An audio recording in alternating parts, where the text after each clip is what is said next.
Greetings all, Ferrariman601 here. Welcome to the live commentary stream for the 2017 Chinese Grand Prix. Commentary here in the first 30 minutes or so is probably going to be a little bit spotty simply because we still have a lot of build-up to go before the race gets underway. However, we do look to be set for an absolutely cracking Grand Prix this very early morning here on the East Coast of the United States, but wherever you are in the world, we are in store for a good show indeed. We have Lewis Hamilton on pole here, followed by Sebastian Vettel.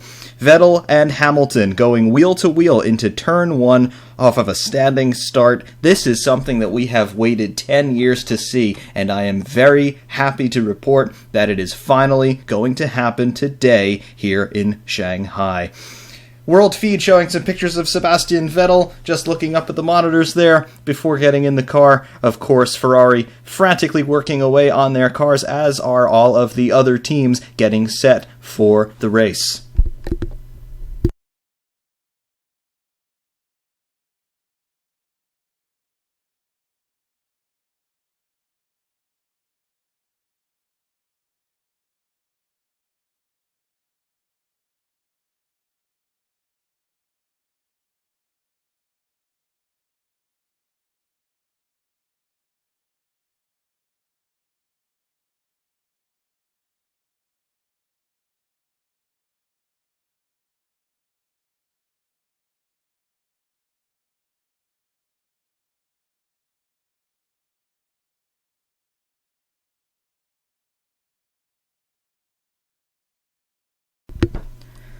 At this point, it does appear that we could be in for some rain today in Shanghai. Through my weather app here, we are reporting 54 degrees Fahrenheit with showers in the eastern Chinese city, and it does appear that rain is going to be impacting the entire race, at least intermittently. I don't have any radar traces from Shanghai, however, it does appear to be wet in the pit lane and therefore wet on the circuit as well. We will probably see the team starting on wet weather tires of some sort, be they intermediates or full wets. That also means that the rule of having to use both dry compounds during the race goes out the window. So we have effectively an open tire strategy now, provided that the cars are going to be starting on those wet weather tires. For the moment, it looks like the conditions warrant that, and if it continues to rain, then I would definitely say look for intermediates and wets for the start of the Grand Prix.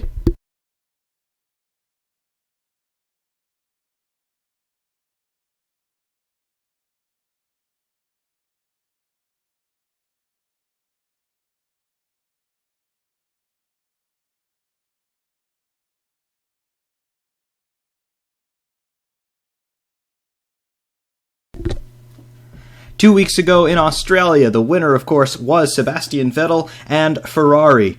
It appears that the world has received that victory in a very popular fashion. It was Ferrari's first victory since the 2015 Singapore Grand Prix. Sebastian Vettel could not have been more ecstatic to finally have won a Grand Prix once again with the prancing horse. And Formula One, I must say, certainly needed that Ferrari victory because since 2014, it has basically been an all-Mercedes, all-the-time affair.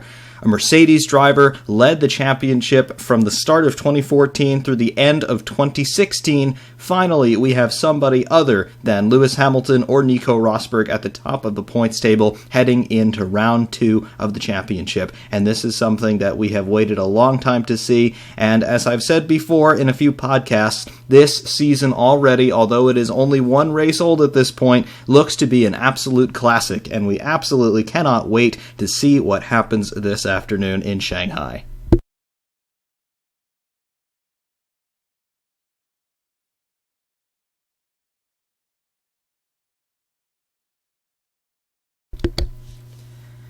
Deadpool, I definitely agree, rain does make things better. Also, what's going to be good for the rain is it's going to make the race a little bit longer. The race in Australia was the fastest Australian Grand Prix that we've ever seen from Albert Park, and that's mostly down to the fact that these cars are about 5 seconds a lap quicker. That's the figure that everybody's been touting through the off-season than the cars had been in previous years. If we have some rain, obviously the pace will be a bit slower, and therefore the race length should be about what we are used to from Shanghai. Of course, a longer race means more time for us to have fun watching these guys at work and watching whatever strategy calls play out.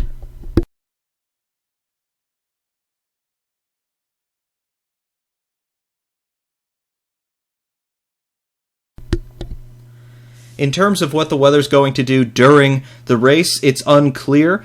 Right now, my weather report is saying it is raining in Shanghai, and the live shots that we had, courtesy of NBC before, certainly did show a wet pit lane. I didn't see any umbrellas in the background, however, so I'm not sure if it's actually raining substantially at the moment, but the track is wet as far as I know. In terms of what the weather's going to be doing during the race, I would say scattered showers, so intermittent rainfall throughout the race.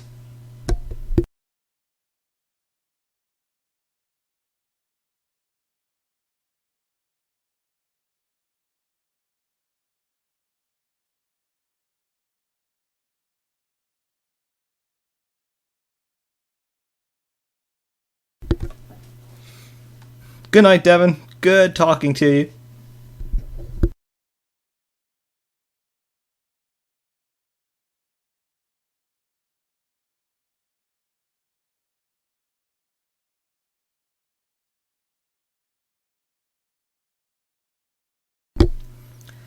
Yes, in terms of what FOM are saying about the weather conditions right now, I haven't seen an official announcement from them as of yet. However, just visually looking at the live shots from the pit lane that we've seen, the pit lane was wet, although I could not tell whether or not it was actively raining at that point. I didn't see anybody with umbrellas or anything like that, so I would say at most it was a light drizzle, but the pit lane is wet.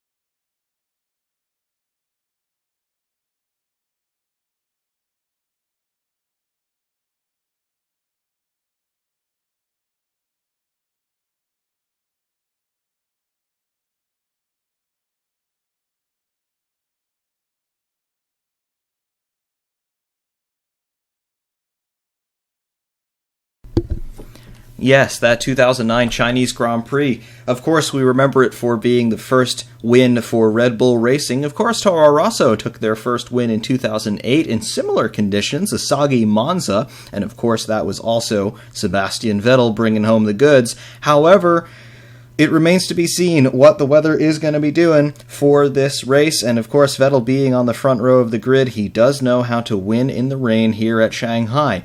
And will he be able to emulate his mentor, friend, and hero, Michael Schumacher, who took his final victory in the 2006 Chinese Grand Prix, also in mixed damp conditions?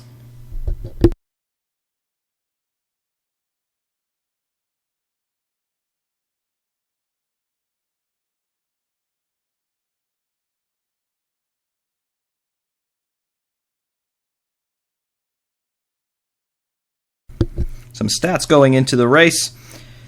The final victory for Ferrari in Australia 2 weeks ago, that was the 225th win overall for Ferrari in Formula One.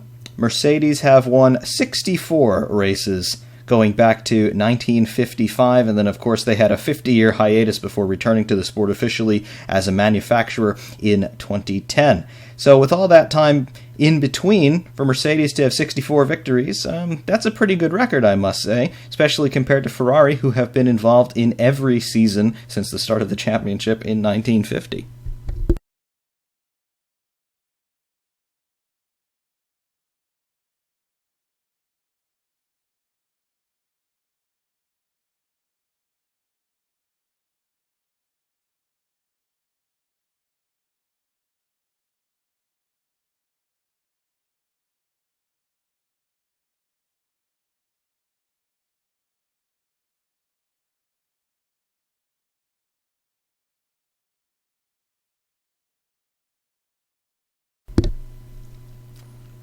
As we're heading into the race, we will go through the starting grid.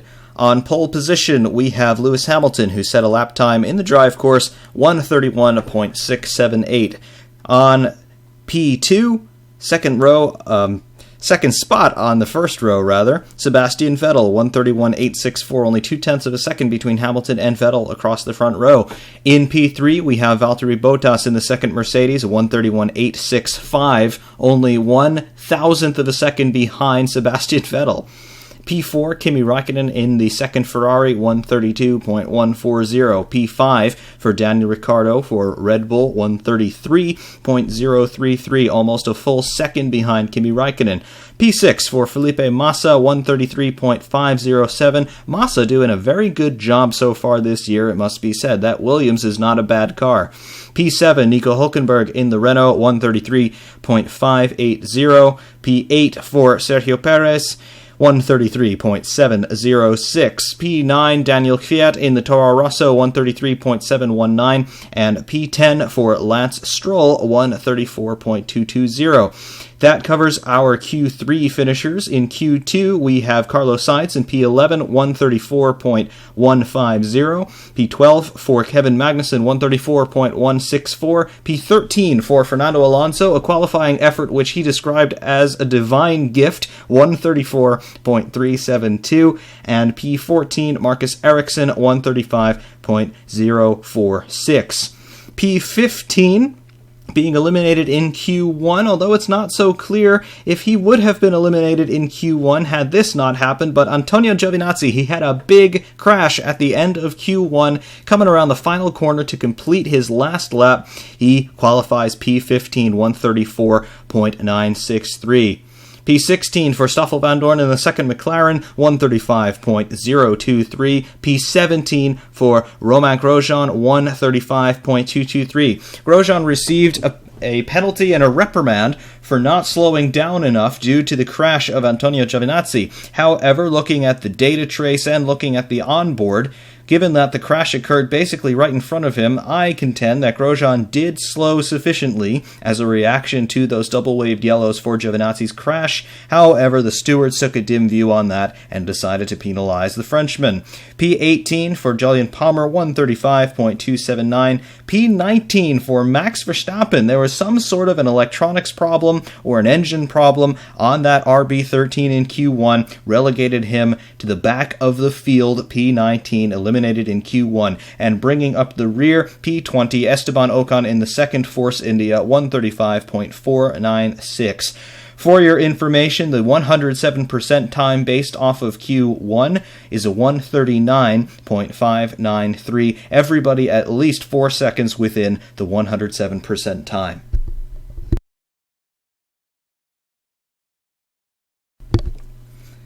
Our championship standings heading into round 2. Of course, this is pretty much axiomatic because we've only had one race thus far, so the championship standings are the race results for Melbourne. However, in first position here, the championship leader for the first time since 2014, we have a Ferrari driver at the top, Sebastian Vettel in P1 with 25 points on the board. Second for Lewis Hamilton with 18. Third for Valtteri Bottas with 15. Fourth for Kimi Räikkönen with 12. And in fifth, we have Max Verstappen with 10 points on the board. Sixth for Massa with 8th. Seventh for Perez with 6.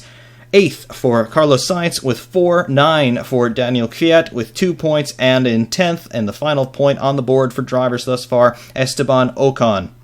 For the constructors' standings, we have Ferrari in the lead with 37 points on the board, P2 Mercedes with 33, P3 Red Bull with 10, P4 Williams with 8, in 5th, we have Force India with 7, 6th for Toro Rosso with 6, and then Renault, Sauber, McLaren, and Haas all have yet to score.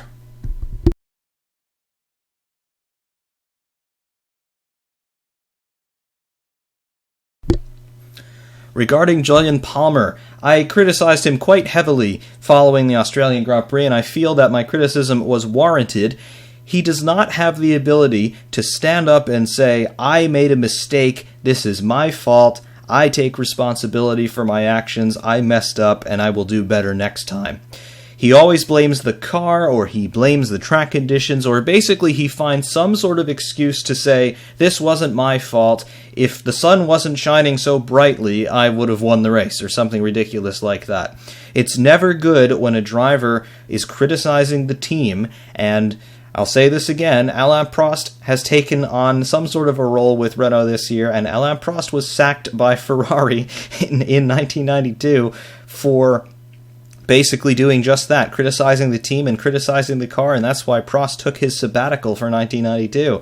Therefore, if I were Palmer, I would be looking very, very cautiously at what I say, and if you do want to be on the grid for next year, and maybe even the rest of this year, do rein in your criticisms. That's not a smart move.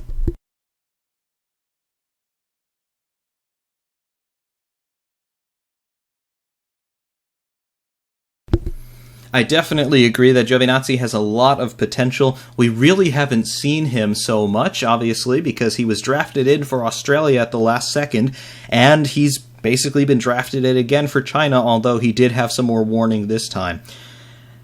Although we haven't seen him perform, really, I have to rate him more highly than Pascal Wehrlein already, simply because he's not afraid to take those risks. Yes, he crashed in qualifying simply because he put too much power on. That was a driving error, his mistake, but that is what you want a driver to do. You want him to try and test the limits of the car, and if he gets it wrong, he gets it wrong, but at least he's trying. That is the mark of a driver who at very least has a lot of courage and a lot of confidence in his own abilities, and also a lot of confidence in the car. So that crash for Giovinazzi, yes, it did mess up their qualifying day, but that does say that he wants to take risks, he wants to improve, and he's trying really, really hard. So that's good to see.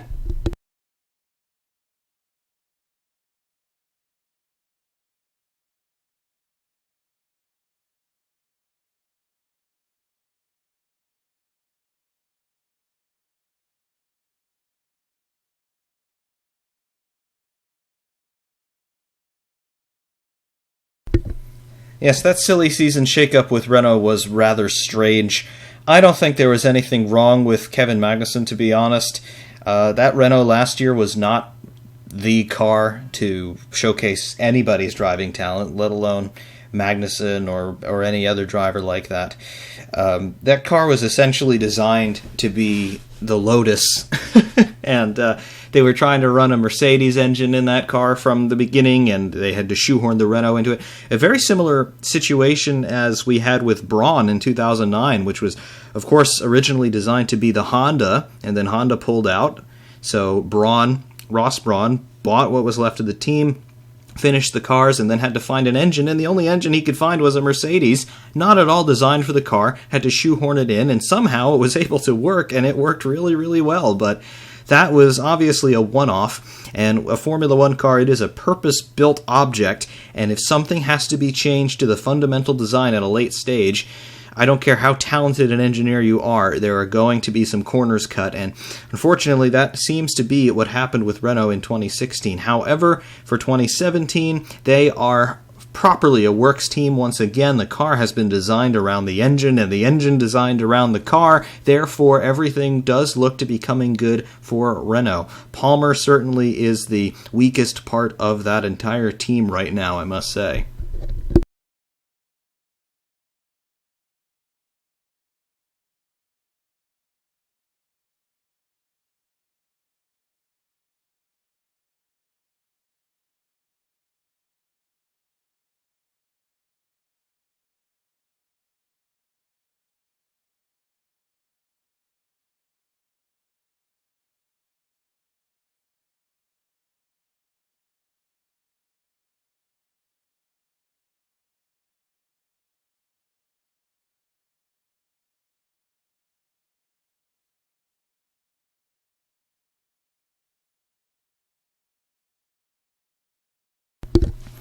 Not entirely sure I follow your point on Japanese aero. The Hondas were nowhere in their last 2 years.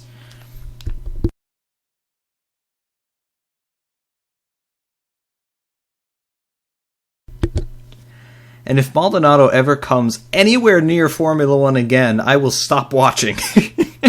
Everybody gave him the nickname Crash Tour for a reason, and yes, yeah, he's a Grand Prix winner, but he got so lucky that day. He got so lucky that day. And 2012 was a very odd season to begin with, particularly at the start of the year with 8 different winners in the first 8 races. But Maldonado, no, he did not have what it takes to be successful in Formula One. And he was only there because of Venezuelan oil money, and Hugo Chavez died, and now Venezuela effectively doesn't exist anymore. So, yeah, Maldonado's career, it was time to end. It really was. In terms of who was worse, Maldonado or Ide, everybody gives Ide a bad rap, and it's completely understandable. Yes, even more telling than his crash at Imola, where he sent Christian Albers cartwheeling into the gravel. I think qualifying for Australia 2006 was the most telling as to Ide's ineptitude, shall we say. He spun in the opening minutes of Q1. He spun the second to last corner, the approach there too, and it was just a half spin. The car ends up facing the wall. He doesn't hit anything, fine. Easy enough to punch up reverse and get out of there. However, it took him about 3 minutes to figure out how to put the car into reverse and then get it back into the pits. In the intermeeting time, the session was red flagged, and it just annoyed everybody immensely. So that's how I remember Yuji Ide, the guy who doesn't know how to operate the car, let alone drive it.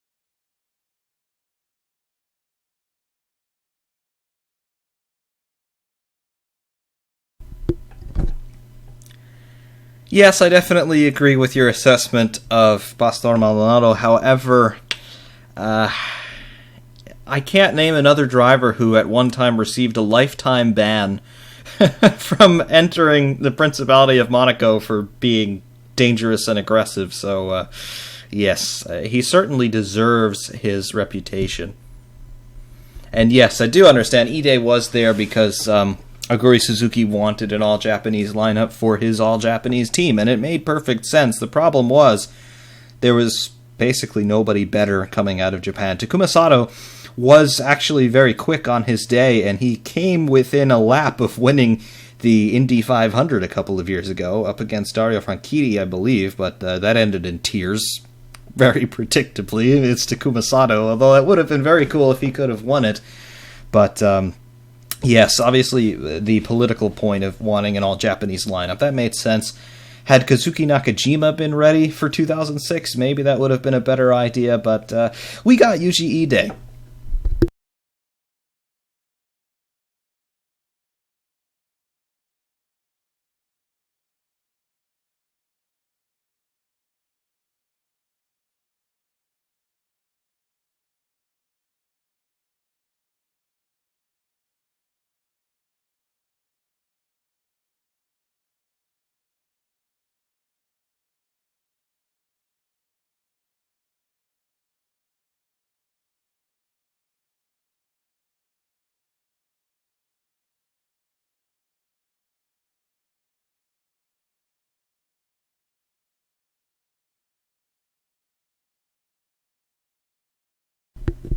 We're just coming up now on 35 minutes to go before the Chinese Grand Prix.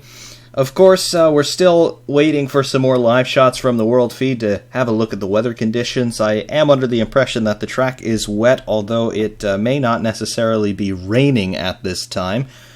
However, we'll have a look at that once we get some more information from the world feed.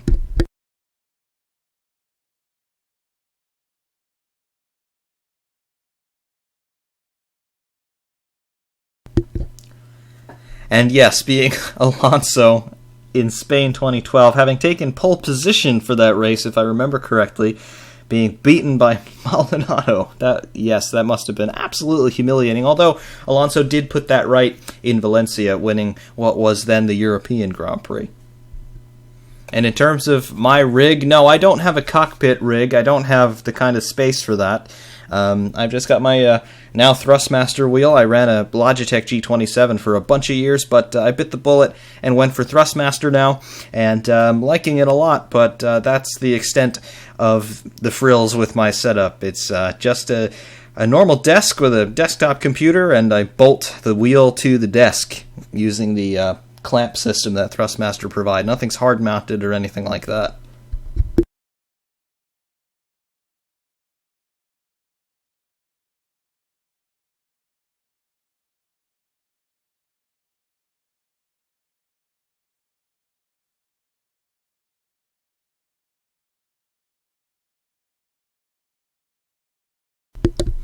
I just want to bring to everybody's attention here, we have a poll running. I'm not entirely sure how you guys see it on your end, but the question is, who will win the Chinese Grand Prix?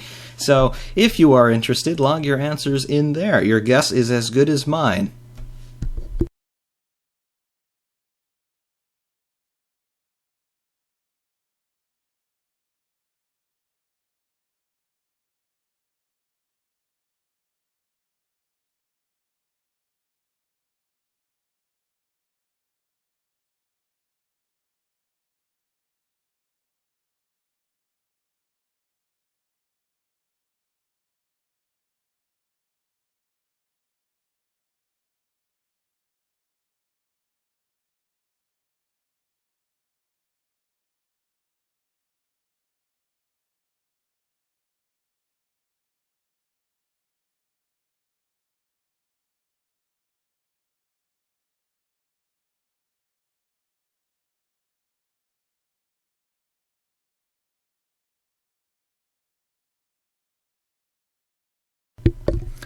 I have to agree with you there. V10s would be very, very nice. Although these cars are technically faster than they were in 2007, which is certainly something.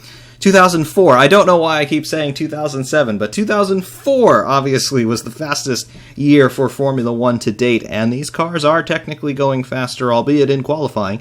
However, that is good to see, but if we had that V10 soundtrack to go with these speeds, that would be the ultimate.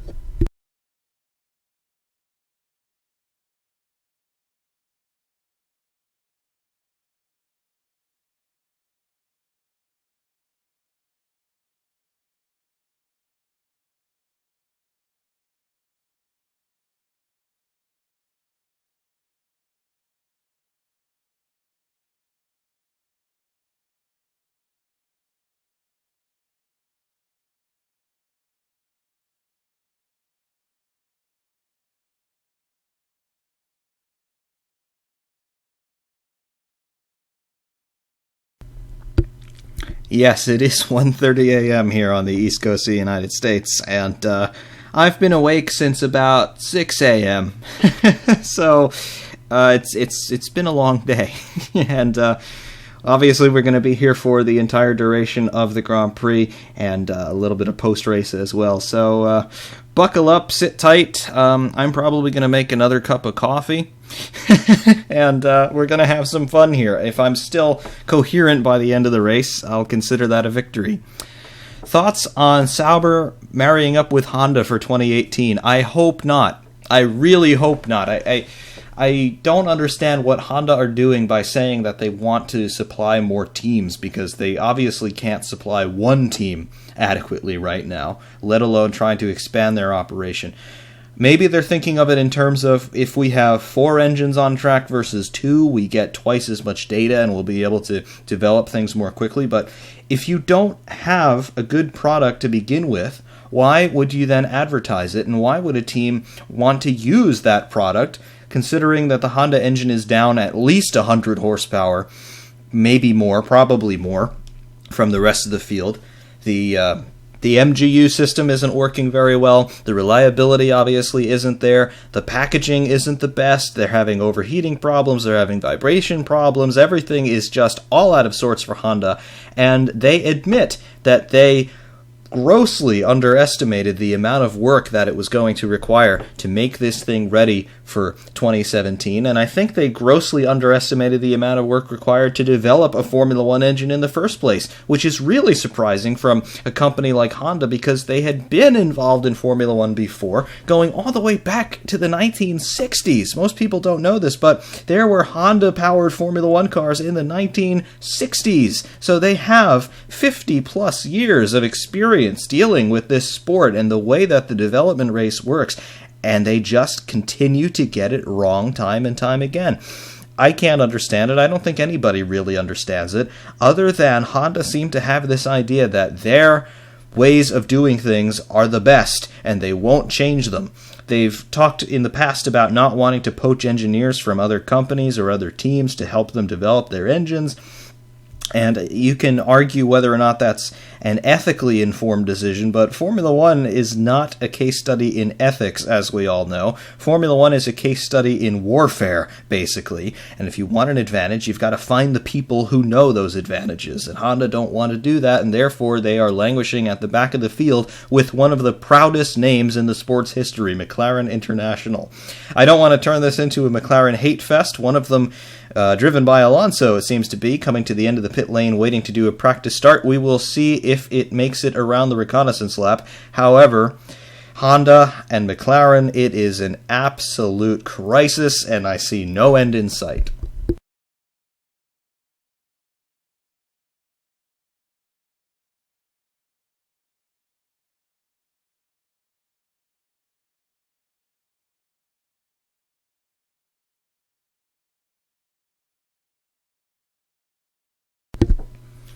If Honda were allowed to go with the racer mentality, I think VTEC would probably help them out right about now.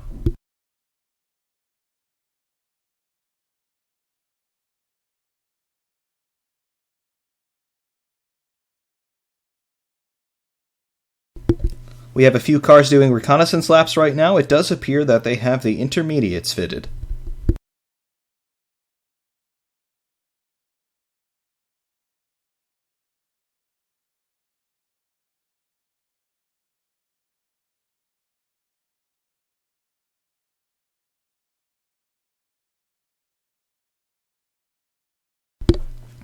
Weather for the race is cool and damp. Temperature is 56 Fahrenheit. And the track is wet, at least in places. Most of the cars on the reconnaissance laps have intermediate tires fitted. It does not appear to be raining at the moment, but the track is wet.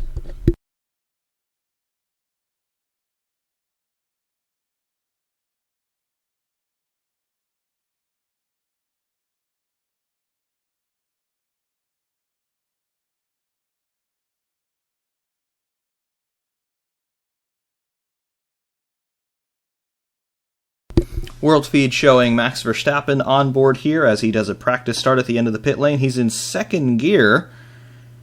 I don't quite understand that. They cut away before he did that start. Hopefully he dropped it into first again. But yes, the track is certainly wet, and looks like everybody going back into the pit lane after their first reconnaissance lap. Nobody going to the grid yet.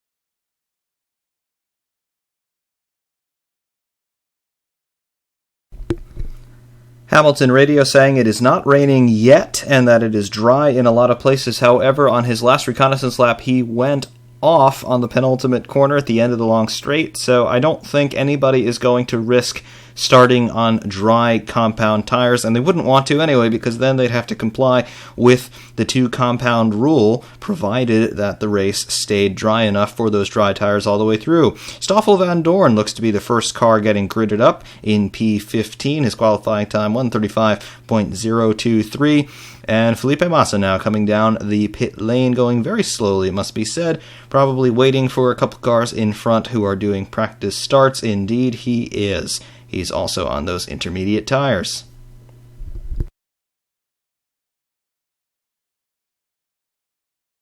In terms of why Honda just absolutely went down the toilet at the end of the mid-2000s, I think the engine formula caught them out a bit. They had a very good V10, and this goes back really to the late 80s and early 90s when they were running those V10 and then V12 engines with McLaren. They knew how to build those engines. They'd had a lot of practice with the architecture and design of those engines, and they just had a good overall design philosophy, and of course it was good enough to win a race. Hungary 2006 for Jenson Button, even though that was the V8 era. Honda since then, though, I think their priorities as a company just started to shift a little bit too much. They started to get into that whole power of dreams mentality, and it really took away from their ability to apply any competitive instincts that maybe they still have at this point, and I'm very doubtful as to that. They put the Earth on the car in 2007. The thing was an absolute farce. There were no sponsors on it whatsoever except for Earth Dreams, whatever that is. I still don't know what Earth Dreams is. I think it was some sort of internal Honda thing. 2008 wasn't much better. Of course, we all know the woeful season that they had in 2008 with Button and Barrichello, but that paved the way for 2009 and Ross Brawn, somebody who actually knows how to design a race car and how to run a race team to win those world championships.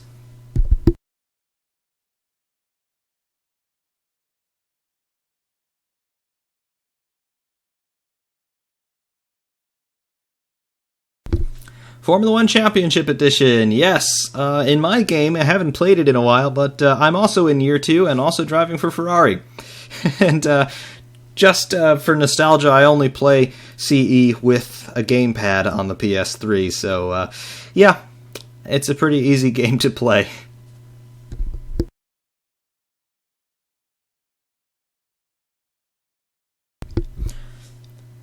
Deadpool, I think the V8 era was good in 2006 through 2008. 2006 in particular, first of all, it was the first year for those V8 engines, so it was cool to watch the development over the course of the season. But beyond that, maybe I'm alone in this opinion, but in 2006, I think every single car on the grid looked really good. From the front of the grid with Renault to the back of the grid with Super Aguri, every car just looked mean, and I liked that. Even the Renault with the blue and yellow livery with the flowers on it, I still think it looked pretty good, and of course it was winning the championships back then, but I liked all the cars in 2006. The engines were interesting in terms of the development race. They sounded really good, and the reliability was pretty good for the most part as well, so I liked that. But later on in the V8 era, from 2009 to 2013, it was really boring because they stopped the engine development effectively. They were frozen in spec from 2007. They imposed a 19,000 RPM rev limit for 07 and then dropped it back down to 18,000 RPM for 2009 all the way to the end of 2013. That I didn't like. I don't like it when they take development freedom away from the engineers, because that is one of the aspects that distinguishes Formula One from other areas, other forms of motorsport. It's not only a fight on track, but it's a fight between the teams, and it's a fight between the designers and engineers. And when you take away development in Formula One, you're taking away a big part of the spectacle and why we watch this and why we're so interested in it, because it's interesting. Even if you're not necessarily a race fan, there's something in Formula One for you to identify with. If you are somebody who studies engineering, well, you can take your pick of any component of an F1 car and you can learn about how that's put together. If you're like me and you like the social sciences, if you like politics and history and government and things like that, every country we go to, there's something to learn. If you study languages, how many drivers are on the grid, how many nationalities are represented, how many languages do these guys speak. There's just so much going on in the world of Formula One that appeals to everybody. You don't even necessarily have to like cars, but when you start taking away aspects of that spectacle, it doesn't help, and it certainly doesn't help to grow your audience.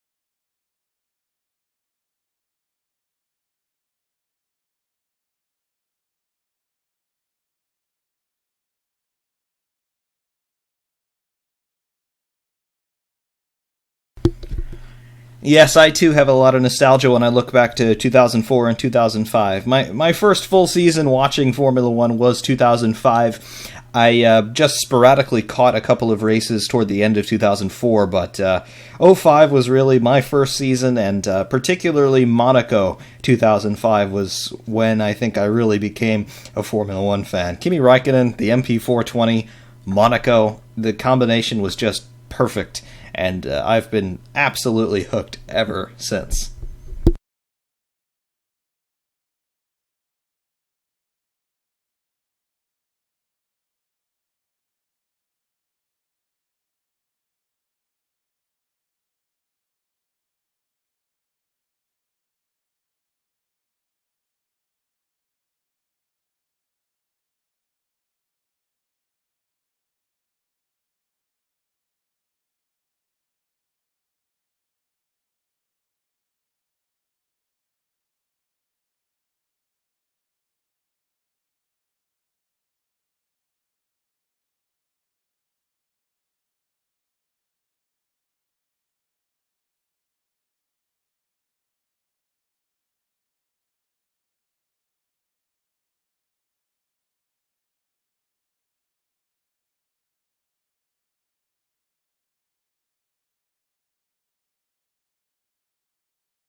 Yes, we have some cars on the grid now, and I have another cup of coffee, so we should be in business here. 16 and a half minutes to go.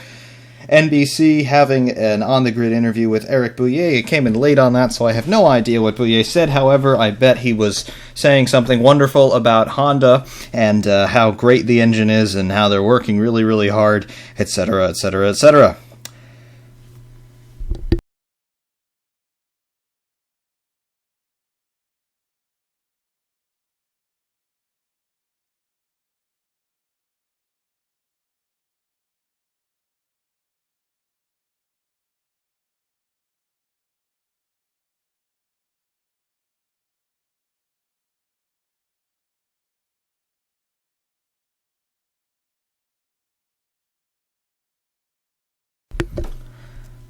Getting from the world feed here through the live timing app, apparently Hamilton tried super soft slicks on one of his reconnaissance laps, and not quite enough grip out there for the dries at the moment. However, we will see how that track starts to evolve. If everybody starts on wets, we could see a round of pit stops relatively early on here, perhaps lap 3 or 4, as a dry line starts to appear. Of course, that is provided that the rain does not come back.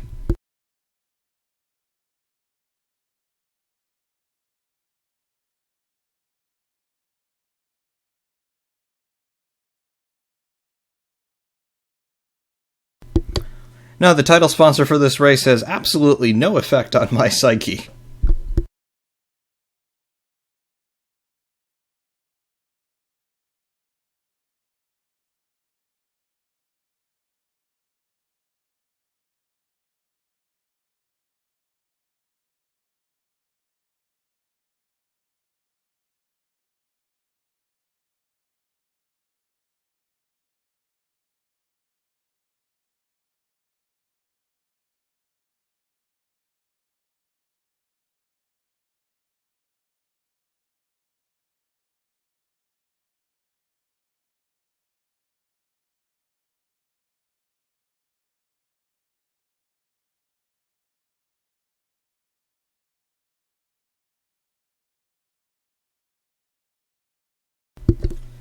"14 minutes to go before the start of the formation lap. The weather appears to be holding right now. Damp track, but no rain falling at the moment."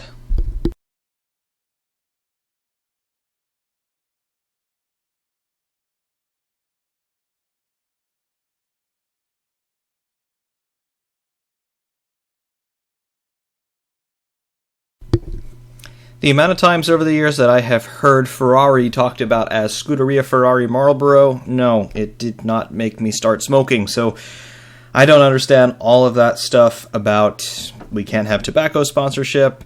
In the United States, we can't have tobacco commercials. So in other words, you can't air cigarette advertising on television. However, what's interesting is electronic cigarettes can be advertised on television, at least in the United States. So perhaps we're going to see a whole bunch of, I don't know, Logic sponsorship on Formula One cars coming up.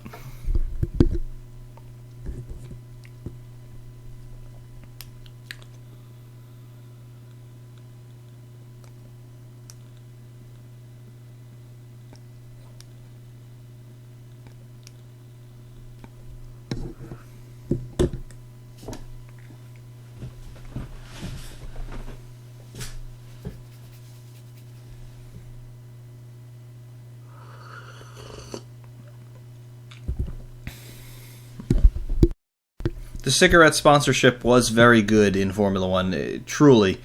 It gave us great liveries. It gave us great team names as well. As you say, Mild 7 Renault. It just has a ring to it. Scuderia Ferrari Marlboro, same thing. West McLaren Mercedes. BAR Honda. They roll off the tongue. It just sounds good for some reason. I don't think it's necessarily due to the type of products they are. I just think... well, we were used to it, first of all, so there's comfort and familiarity there, but at the same time, the amount of investment that those companies were able to bring to the teams meant that the speeds went absolutely crazy. So tobacco sponsorship, I think it did far more good than bad. So I don't understand why there was such a big push to remove it. Frank Williams, to his credit, anticipated this and got rid of all tobacco sponsorship starting in the late 90s, and then by 2002 or so, he was entirely sponsored by financial companies and electronics companies, so that was innovative on his part, but I don't quite see the appeal of having banks sponsoring Formula One cars, or fuel companies even. I mean, it makes more sense to have a fuel company on a car, like Petronas for Mercedes, but why is Santander on the Ferrari? That Santander Bank has no connection with Ferrari whatsoever. They do not put out any products that are involved with racing.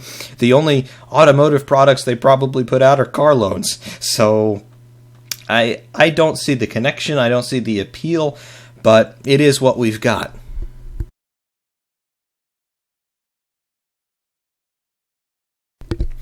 Philip Morris presents the Scuderia Ferrari Electronica e-cigarette. I like that. Definitely like that.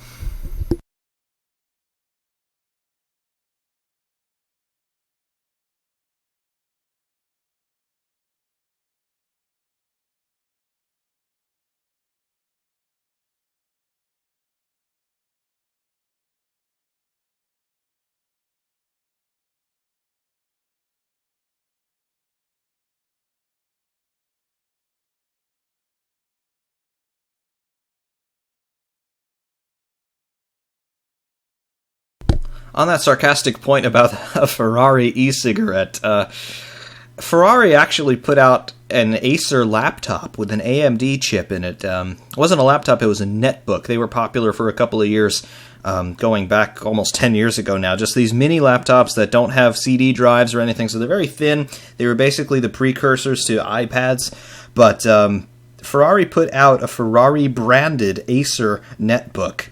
And the only thing that was special about it was it had 4 gigs of RAM, which the netbook design scheme goes for usually an Intel Atom processor and then 2 gigs of RAM. But this one had 4 gigs of RAM, so it was supercharged. So Ferrari put a logo on it.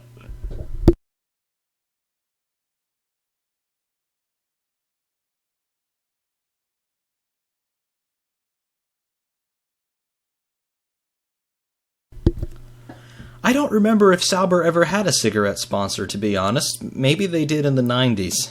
I can't remember. What was the Sauber livery like when the cars were largely black? I don't remember, to be honest with you. I think they had Tag Heuer on the car, but I can't remember any tobacco sponsorship.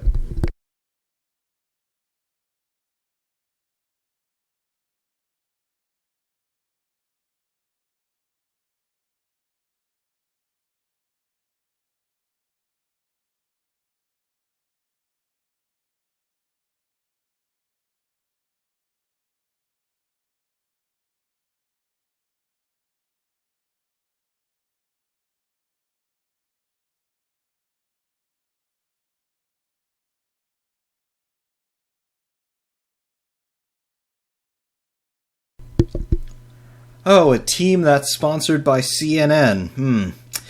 Well, I'm thinking of illustrious names such as Lotus, the first Lotus, not the second Lotus, and, McLaren International. And both of those teams languished at the back of the field, both yesterday and today. So, CNN, great sponsorship for a Formula One car. Absolutely wonderful. Fake news.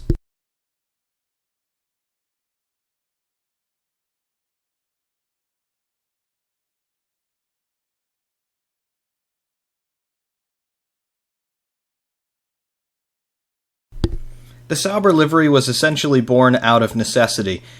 You've got to get sponsors on the car, you've got to get revenue from the sponsors, so I understand why you had Credit Suisse, you had Tag Heuer on the car back in the 90s, and then Red Bull on the car, so I understand all of that, Petronas as well, but they made it work with those very disparate sponsors, I would say. And again, that blue, white, yellow, and red livery from the mid-2000s, that's how we remember Sauber. And yes, they're still on the grid, but they just haven't been the same since, and I would really like them to be the same again. Make Sauber great again, everyone.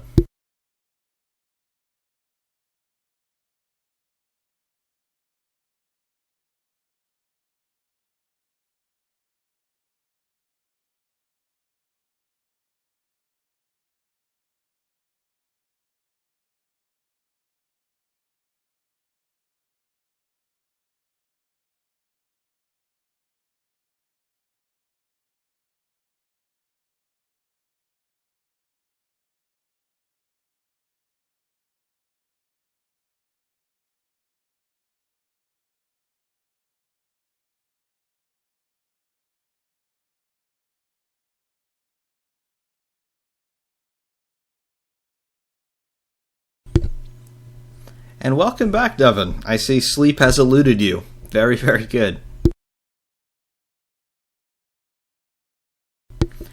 Yes, when Mercedes announced that Petronas was going to be their title sponsor, I was very optimistic that we would see a very close copy of that old Sauber livery. However, it just didn't happen. Understandably, Mercedes, they're known as the Silver Arrows, and they wanted a predominantly silver car. I understand that, but some blue on it would not have hurt.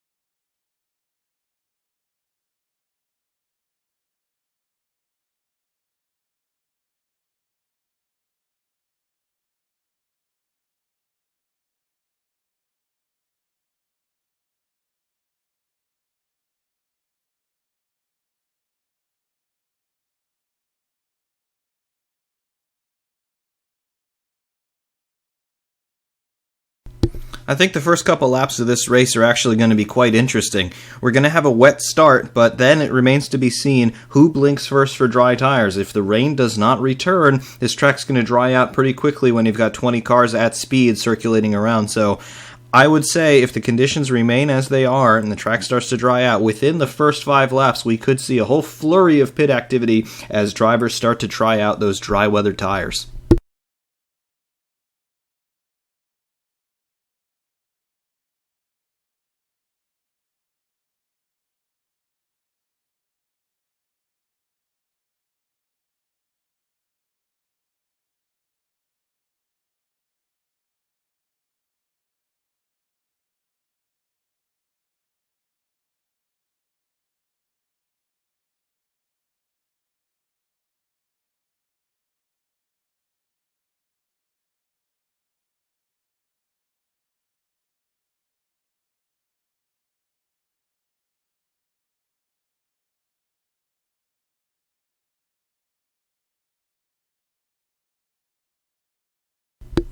If Alonso can make it to the end, it'll be very interesting to see where he ends up. He was on for points in Australia before an apparent suspension failure, so who knows what Alonso might be able to do. And if we have changeable conditions, we really can't count anybody out. And that also includes Verstappen, who is down there in P16, so who knows? We all know what he can do in the rain as well. So watch Alonso and Verstappen in the backfield. It could be a very interesting affair.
Yes, McLaren sacking Ron Dennis, I still can't understand that. Ron Dennis was the man responsible for signing Prost, Senna, Hakkinen, and Hamilton, all of whom brought world championships to the team.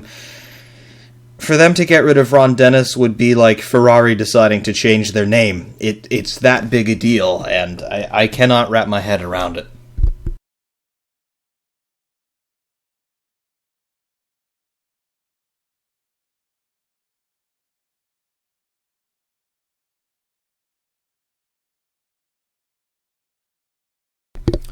We're now within 1 minute to the start of the formation lap, everybody making their final preparations, Sebastian Vettel handing off one of the blowers to keep him cool.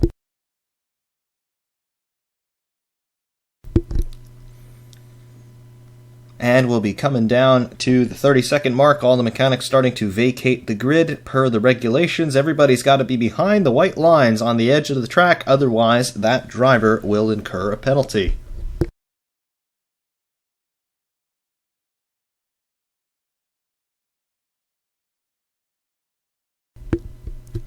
Mercedes guys just staying on those tire warmers for Lewis Hamilton a little bit longer, and I have not seen his tires clearly yet. However, I am not at all convinced that Hamilton is not starting on dries.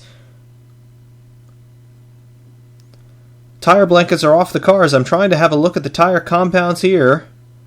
Okay, that was a false alarm. Start tires, 1st through 10th, all on intermediates. I don't know if anybody's on the dries. Carlos Sainz is on the super soft dries. He's the only driver on the dry tires, so stand by to watch Carlos Sainz on these first laps. If he is quick, everybody else is going to be diving into the pits straight away. Formation lap getting underway.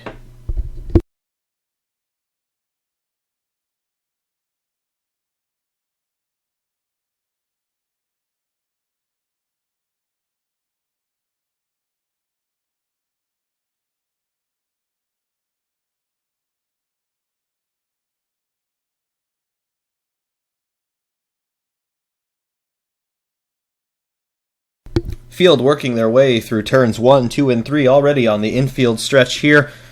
Lewis Hamilton leading the field on a very fast formation lap, it must be said, already coming down through turn 4.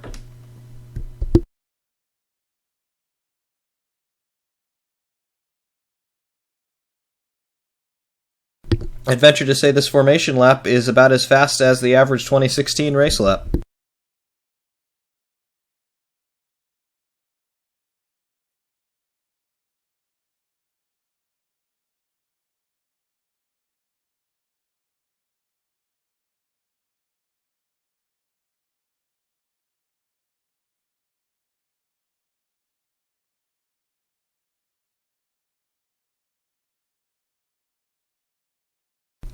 On board with Carlos Sainz there. The car seemed pretty sure-footed. Yes, we're not running at full speed yet, but there were no lurid slides or anything catching him out, and watching him coming around through the banked corner here, everything looks like it is okay.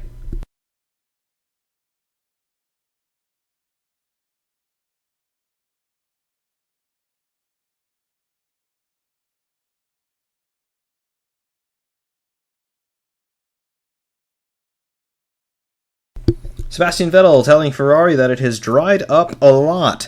We'll wait to see what's going on here with the track conditions, but coming down the back straight, it looks entirely dry there. These intermediate tires, they need water to survive. If they run on a dry track for too long, they will overheat and they will just eat themselves to pieces in a couple of laps' time. So, like we were saying before, expect these drivers to be diving into the pits, perhaps even at the end of lap 1, if they think that the conditions are good enough for dry weather tires. The start-finish straight, except for that very famous bump underneath the very stupendous-looking structures over the start-finish straight, everything is dry even there. The grid itself is a little bit wet, but other than that, the track looked pretty dry. There appeared to be a little bit water out of turn 4, but aside from that, everything looks like it should be ready for dry tires.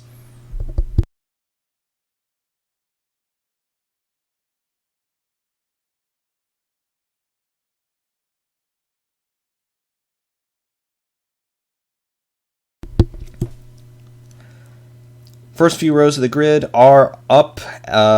Sebastian Vettel has angled his Ferrari very peculiarly in that grid slot. From his onboard, it did look like he was squarely in position. However, a very interesting angle on that Ferrari from Sebastian Vettel.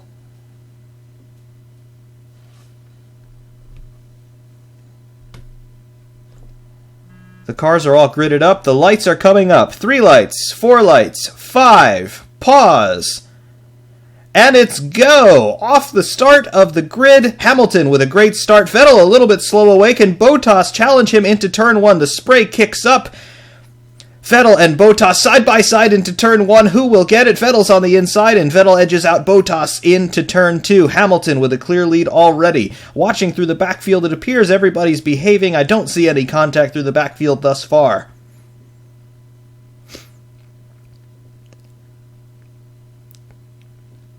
The order: Hamilton, Vettel, Bottas, Ricciardo, Raikkonen, and Hülkenberg up the field just a little bit.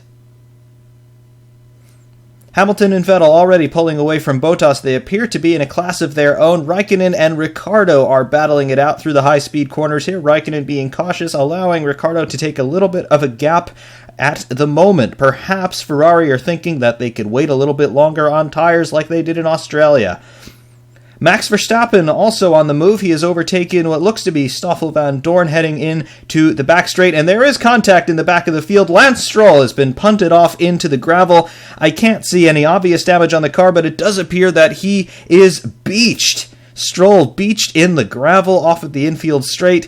Not a good start to the race for Lance Stroll. Perhaps he'll get that car going again, although I am not optimistic. On the back straight now. Everybody single file. I don't see any overtaking moves happening in the backfield there. Daniel Ricciardo going offline, trying to find some water to cool those tires.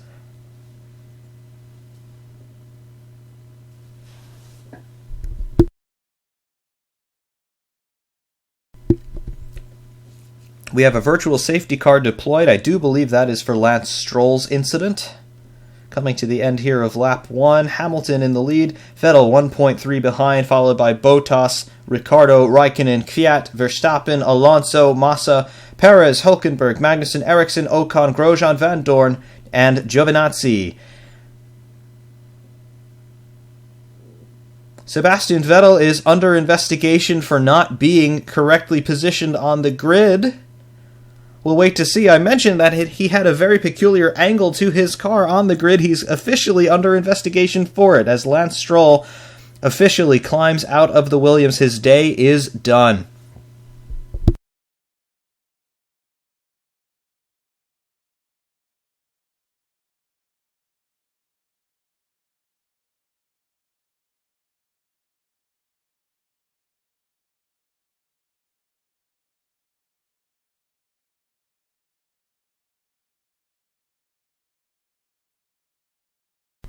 Under virtual safety car, the field is neutralized, there is no overtaking, and the drivers must drive to a lap delta that is displayed on their dashboards. It's effectively like having the safety car out, however, there is no physical safety car on the track. Tire and brake temperatures will be falling off in conditions like this, and of course, when you've got some water down on the circuit, you definitely don't want that to happen, particularly brake temperatures. Max Verstappen, though, he is up 10 positions up into P7 already, just from lap 1.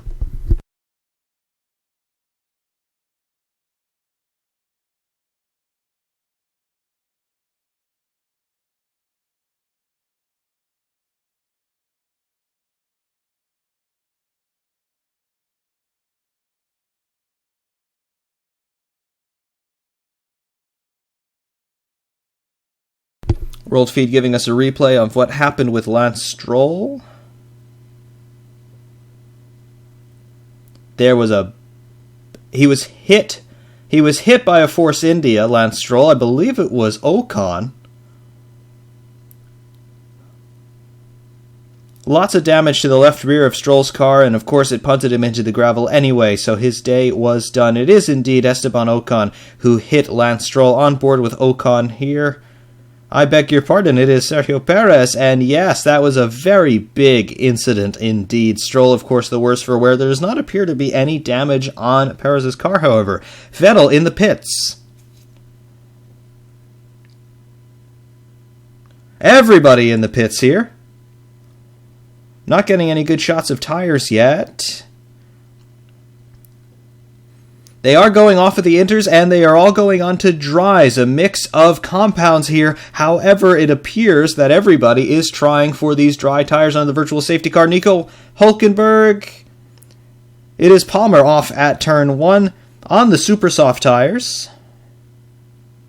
Again, we are still under virtual safety car conditions. However, when you go off, your position is fair game. Palmer off at turn 1. He has resumed. However, there are some massive flat spots on his rear tires at very least. That will not be helping him.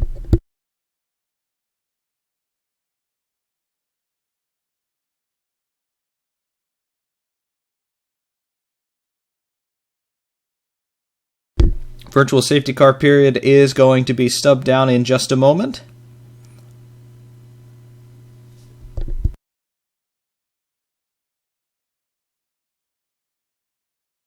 Hulkenberg complaining about those tire temperatures. Now that everybody has switched onto the dry tires, the tire temperatures are absolutely critical under this virtual safety car. Although it is ending, they will be trying very, very hard to build those temperatures and then to keep them up as they continue to run around at these low speeds. This is the situation that we were all afraid of. We don't want low tire temperatures, particularly with all of these high-speed corners. On board with Hulkenberg, big vibration through the front end of the car as he rolls steering in through some of these flowing corners. That is indicative of tire temperature low and tire pressure low. Gotta get those temperatures up, guys.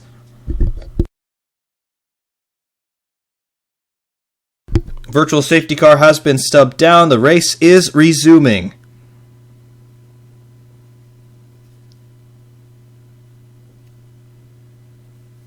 Sebastian Vettel, after his pit stop, has rejoined in P6. The order now: Hamilton, Bottas, Ricciardo, Raikkonen, Verstappen, Vettel, Sainz, Kvyat, Alonso, and Massa. Your top 10.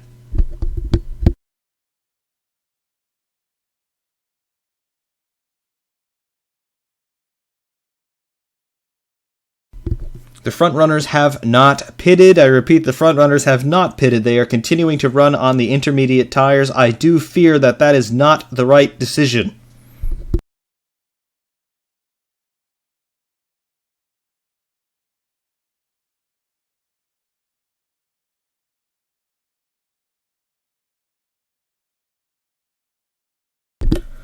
Big accident on the start-finish straight. It is Antonio Giovinazzi. He has completely demolished the front end of the Sauber, and he appears to be very winded in that car. He's moving around very slowly in the car. He's raised his helmet visor, but Antonio Giovinazzi with a very big accident. Safety car deployed, and I do think a red flag is in order here. Giovinazzi has not gotten out of the car. He is in pain, I must say.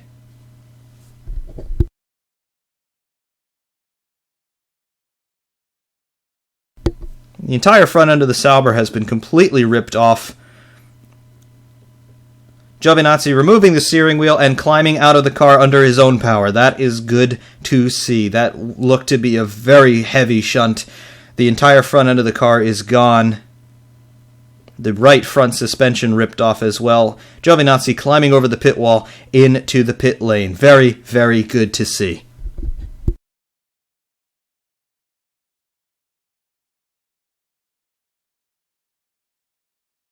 Race control has ordered all cars to pass the start-finish straight down through the pit lane. Giovinazzi's car, of course, stranded on the start-finish straight. Getting a replay. Wow, he went sideways into turn 16. That's the final corner on the track. Attempted to resume over the asphalt, and then inexperience catching him out. There is water on the run-out area, and no, the world feed is just as confused as I am. The car that went sideways through turn 16 was Marcus Ericsson. Giovinazzi did exactly the same thing he did yesterday, albeit on the opposite side of the racetrack, down the start-finish straight in a straight line, applied too much power, and then went nose first into the wall. A big shunt once again for the young Italian.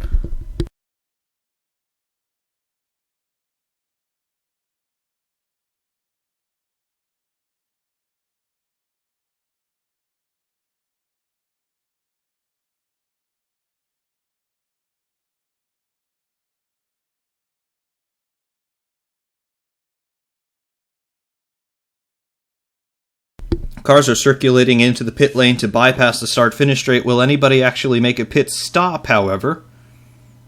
It is not looking so.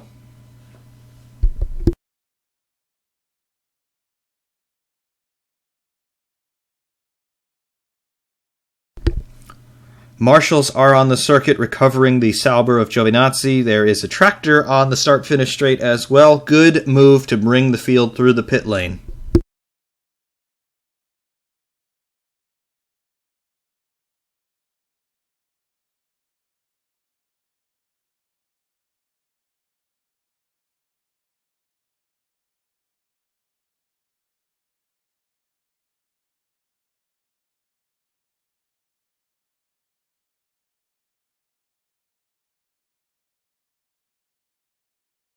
Race control announcing that we will pass through the pit lane again on this lap. Hamilton getting very close to the safety car here. He needs to be careful. On board with Giovinazzi on the world feed, what happens here? He gets a little bit of understeer going into turn 16. He applies the power. Initial acceleration is good, but then he hits water on the start-finish straight and then into the wall nose first, ripping the front end off of that Sauber. Absolutely atrocious weekend, unfortunately, for Giovinazzi. Both of those incidents, I can't entirely say that they are his fault 100%.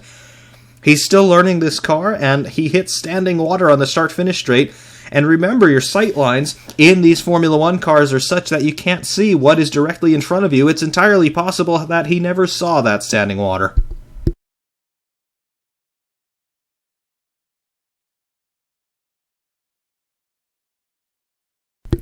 Massa observing that the tires are very tricky with the lower temperatures.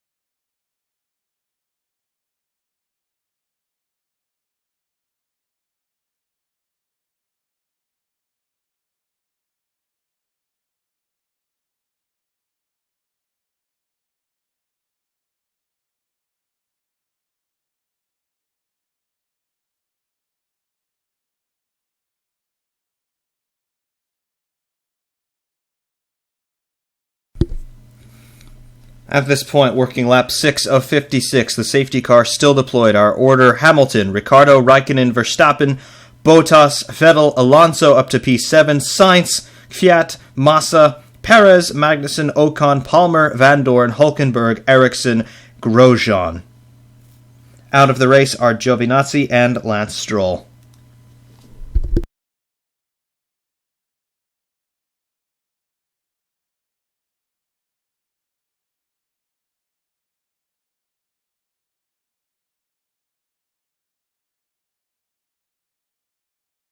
We've got an official word from the stewards that no action is going to be taken on Sebastian Vettel's irregular start. He was very much out of position on the grid. From the front-end shot, it appeared that the entire left-hand side of Vettel's car was outside of his grid slot. However, from the onboard, it appeared that he was inside the grid slot, so I'm not entirely sure how Vettel was actually positioned. However, no further action from the stewards.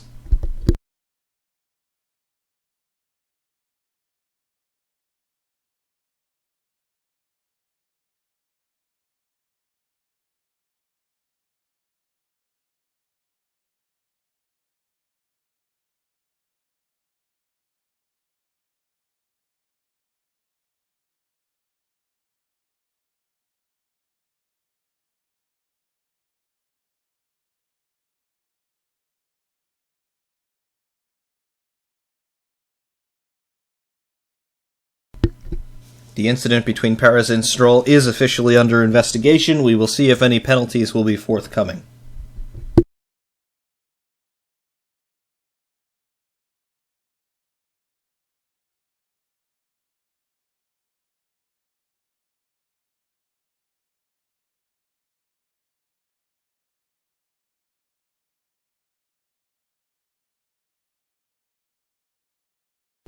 Yes, Kimi Räikkönen has this habit of coming alive toward the end of the race, which doesn't make much sense.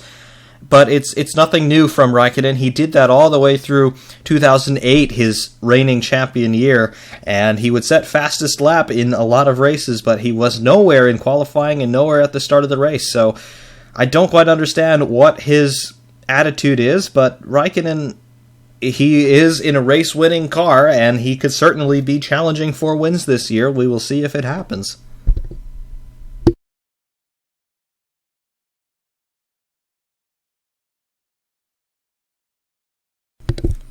Hamilton saying that the safety car needs to go faster. He can't keep tire temperature.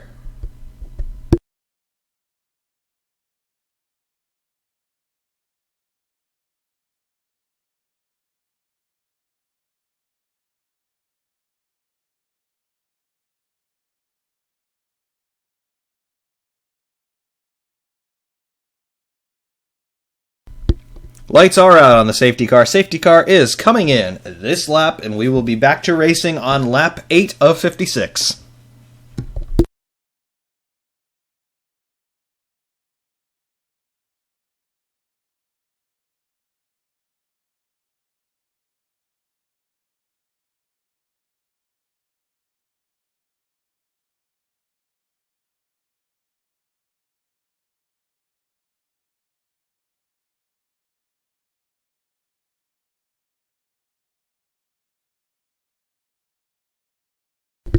Raikkonen radio saying it is very wet on the main straight.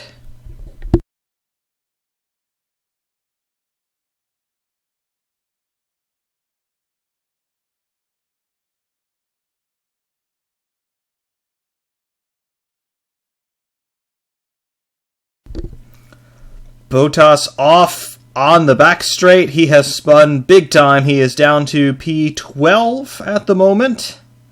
Not entirely sure what happened there. Perhaps he lost it as he was trying to get some temperature up in those tires as they weave back and forth very aggressively. It seems to be the only way to build tire temperature without wearing them out too much. We're waiting the restart. Hamilton now effectively becoming the safety car, backing the field up as much as he dares. The green flags are out, and we have passed the safety car line. We are racing again, working lap 8 of the Chinese Grand Prix. There is still quite a bit of water on the start-finish straight, as Raikkonen has noted, mainly underneath those flying buttress structures that serve as bridges between the paddock and the grandstands. Fernando Alonso up to P6. Absolutely gritty drive so far. Sergio Perez passing Felipe Massa in a gutsy move, going offline into the wet, and he goes off in turn 1. Massa recovers the position temporarily, however Perez comes back around and undercuts Massa into turn 3. Perez appears to be holding that position. He's been balked by the Toro Rosso of Daniel Kvyat. This is still a straight fight. Kvyat struggling for grip. Perez manages to overtake Kvyat and Massa between turns 1 and 3. Verstappen and Raikkonen are still in their tussle. Verstappen holding Raikkonen at bay, at least for now. And Sebastian Vettel coming up on the rear of Kimi Raikkonen. We will have to see whether or not Raikkonen lets him by.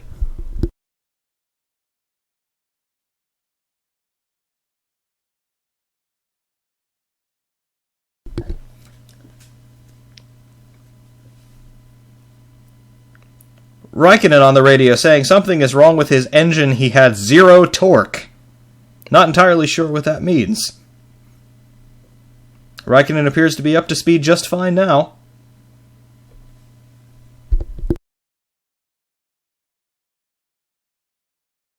Vettel looking at Raikkonen into turn 14. He decides to think better of it. However, Raikkonen has gone a little bit wide.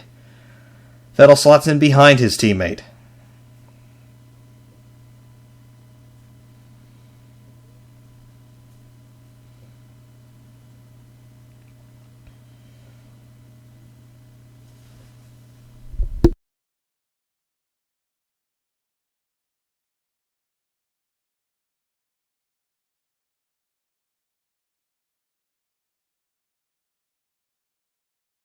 Vettel appears to be struggling for grip just a little bit through turn 2. He went significantly wider than Raikkonen did through that corner just in front of him. Race control announcing no investigation will be pursued between Perez and Stroll for their lap 1 collision.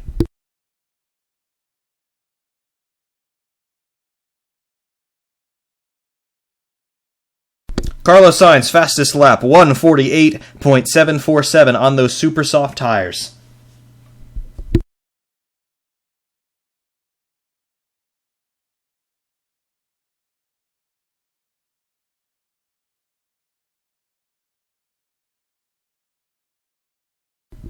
Daniel Ricciardo and Max Verstappen are beginning to harry Lewis Hamilton a little bit. Could we be seeing something a little bit reminiscent, somebody said before, of Malaysia last year? Hopefully we don't see an engine failure for anybody, but it will be very interesting to see what Verstappen in particular can do. Can he dispose of his teammate in front of him and then start to pursue Lewis Hamilton? A race like this has Max Verstappen written all over it, I must say.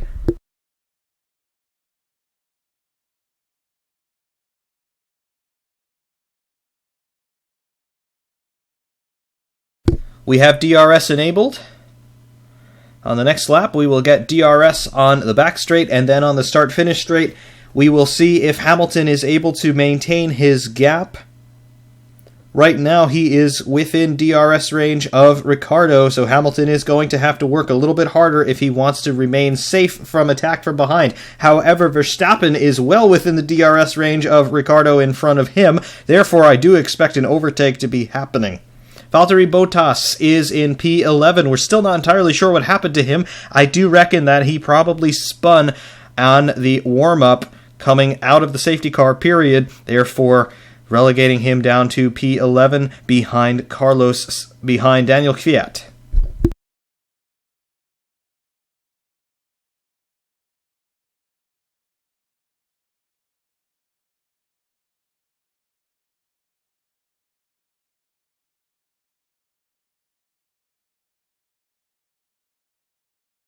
Hamilton 1.2 seconds in front of Ricciardo. He should be safe from DRS attack, at least on this lap.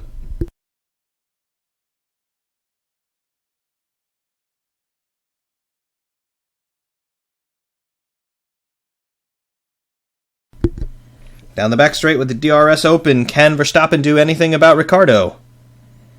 He's having a look, but he's not quite close enough. Perhaps he'll try something down start-finish if he could be so brave.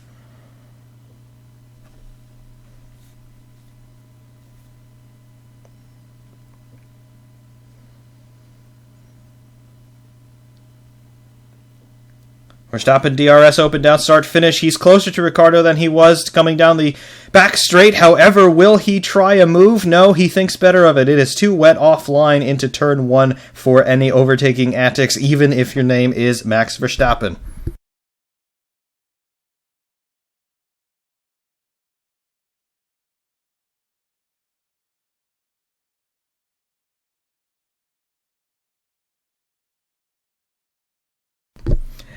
Into turn 4, Max Verstappen, a brilliant move, no DRS necessary, he overtakes Daniel Ricciardo for P2. Now Lewis Hamilton in Max Verstappen's sights, 2 seconds up the road exactly.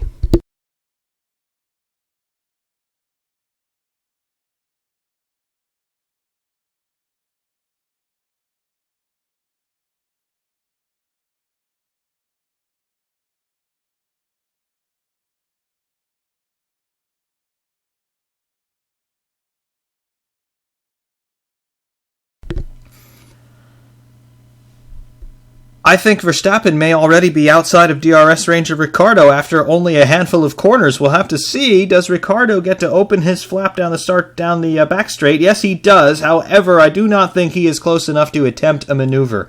Absolutely incredible driving from Max Verstappen already in this Grand Prix.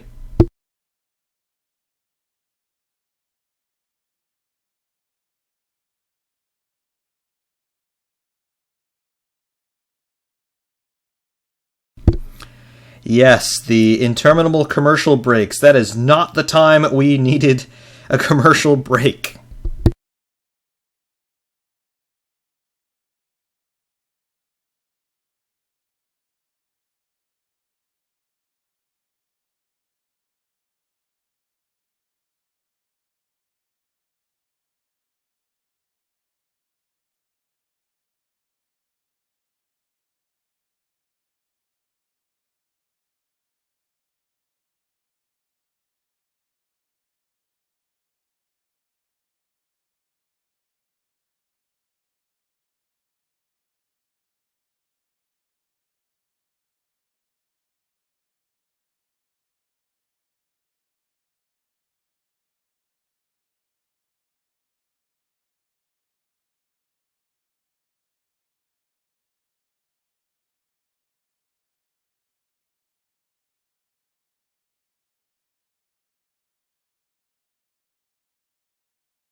Looking on the timing screens here, it does appear that Hamilton has set the fastest lap of the race thus far. 1:39.358. Max Verstappen is 1.3 seconds behind Lewis Hamilton now. We will see if he is able to attack. I certainly believe he will do so.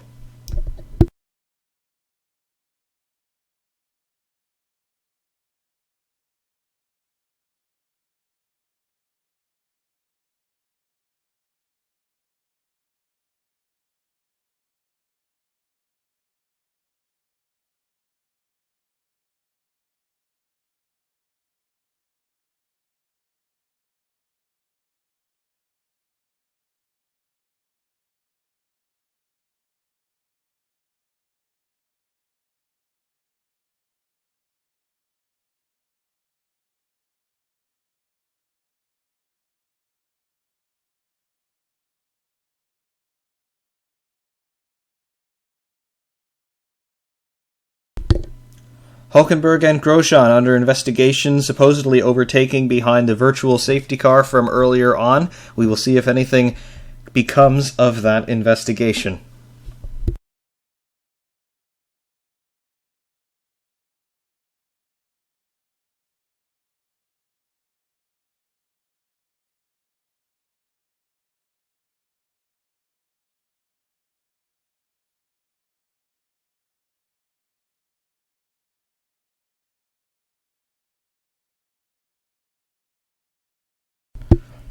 Verstappen maintaining that gap to Hamilton, 1.2 seconds now. Still outside of DRS range, however, he is keeping in touch with Hamilton.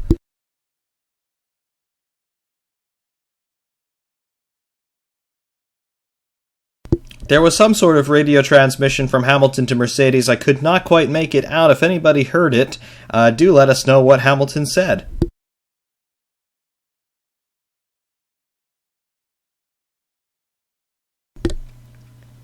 Watching a replay of Max Verstappen's start, absolutely fearless going into turn 1 here. First of all, he had a good start off the grid, but coming through turn 1 here, he's just about to pick off one of the McLarens, swapping the inside for the outside, finding that grip around the outside of the circuit, getting on the power before anybody else, and he's made up about 5 positions through turns 1 and 2. Absolutely incredible drive so far by Max Verstappen, and he is challenging for the lead.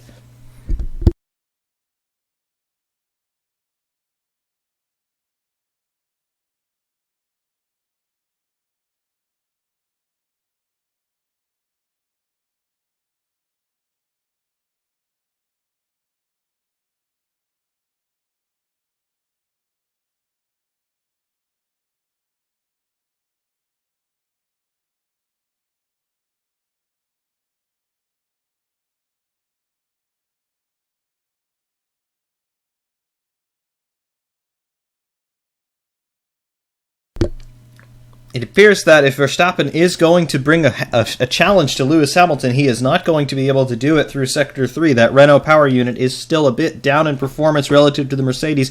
Therefore, Verstappen is going to have to do it in the corners.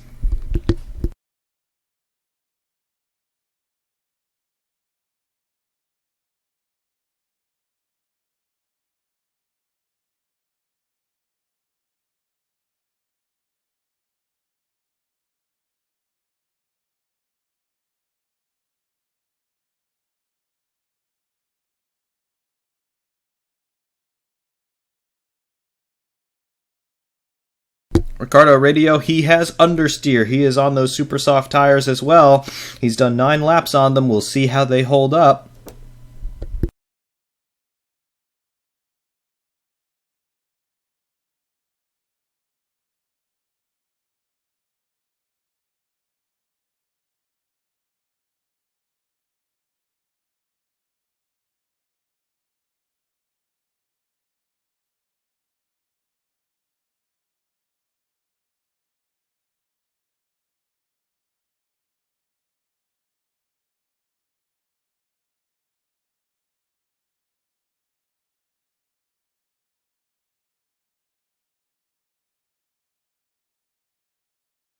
Meanwhile, in Ferrari world, Raikkonen and Vettel running nose to tail in 4th and 5th respectively. Vettel does not appear to be able to do anything about Raikkonen in front.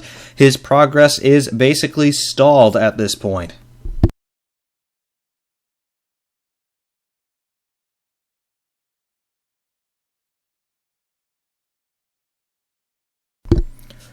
Ricciardo definitely holding up Raikkonen and Vettel right now, however. We will see if the Ferraris are able to leapfrog the Red Bull.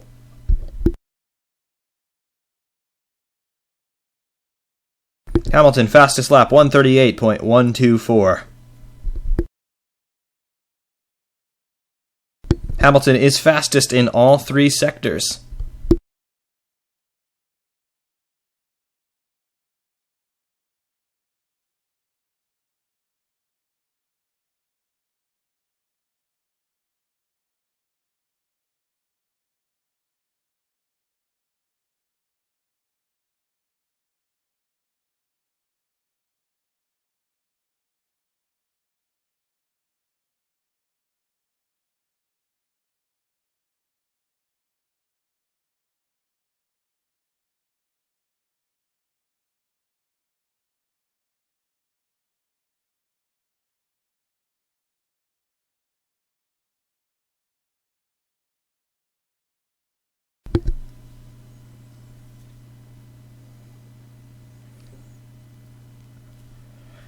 Raikkonen's radio, what the hell is happening as I'm exiting turn 12? I have no power unless I press K1. I'm assuming that's the manual KERS deploy.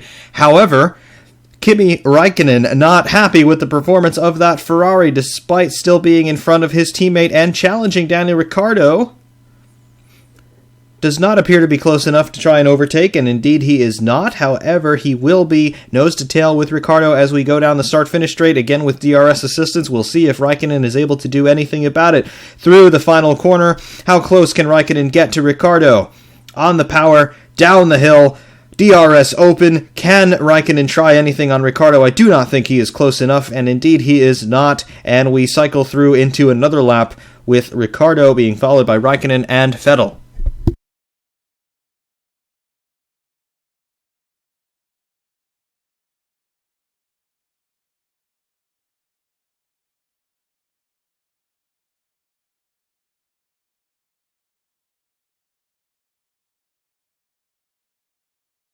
Meanwhile, Hamilton has gotten on with the program. The gap between him and Verstappen is now 3.1 seconds.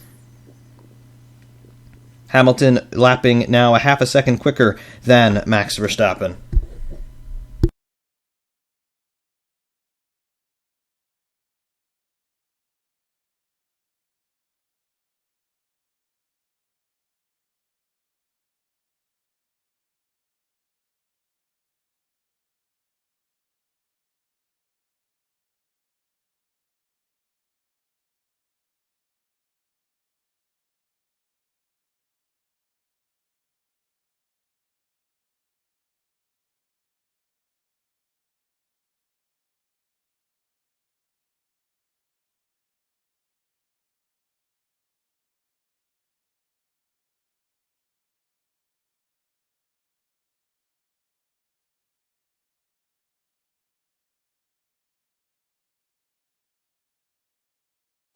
Verstappen, definitely the big mover of this race so far. Remember, he started in P17. Absolutely remarkable drive by Max Verstappen.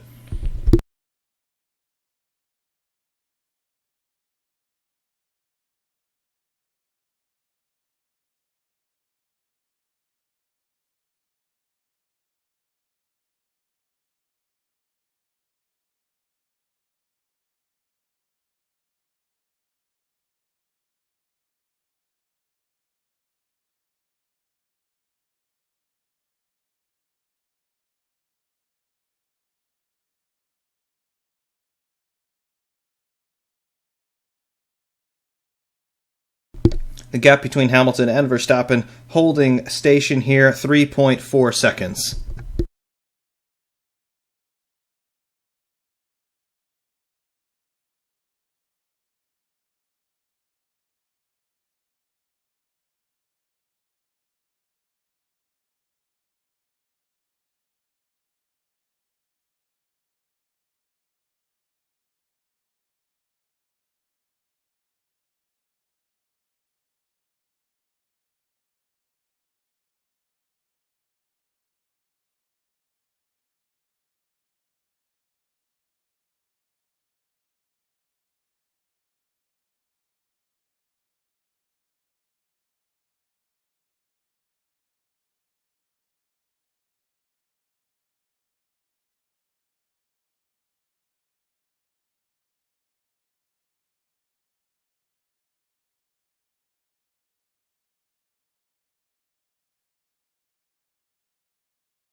Some harried stuff going on here through turns 1, 2, and 3 between Ricciardo, Räikkönen, and Vettel. And we have a McLaren going into the garage. It is Stoffel Van Dorn being pushed back in. Nose facing out, so maybe this is not necessarily retirement per se. However, Van Dorn back in the garage. Seeing in replay here, Bottas on Magnussen for P9. DRS assisted overtake. Pretty academic, no dramas there.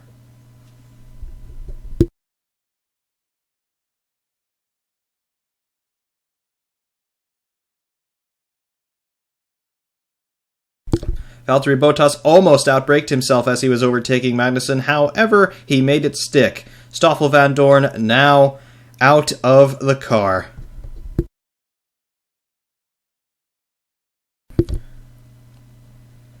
Meanwhile, we can now see visually on screen the gap between Lewis Hamilton and Max Verstappen. 3.5 seconds. It appears to have stabilized. I think Verstappen has basically ceased his attack on Hamilton for the moment. However, Raikkonen's still right on the gearbox of Daniel Ricciardo. I do not understand how Ricciardo is able to hold off both of these Ferraris, especially with the power deficit that everybody is saying that Red Bull is having. However, it does not appear that the Ferraris are close enough down either the back straight or the start-finish straight to attempt any sort of overtaking move on Ricciardo, although Raikkonen was very close approaching into turn 1 on that lap.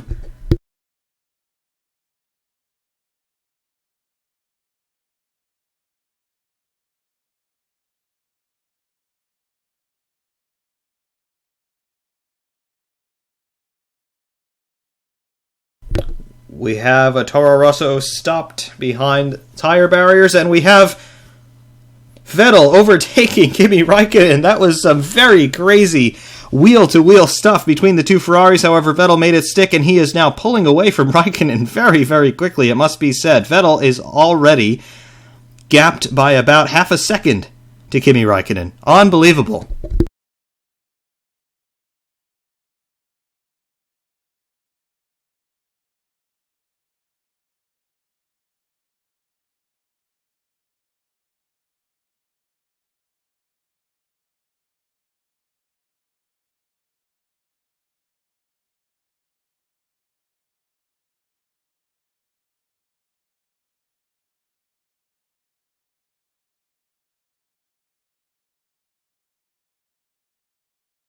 That move by Vettel on Raikkonen, very similar to what Max Verstappen was able to do earlier on in the race. Very, very brave move indeed.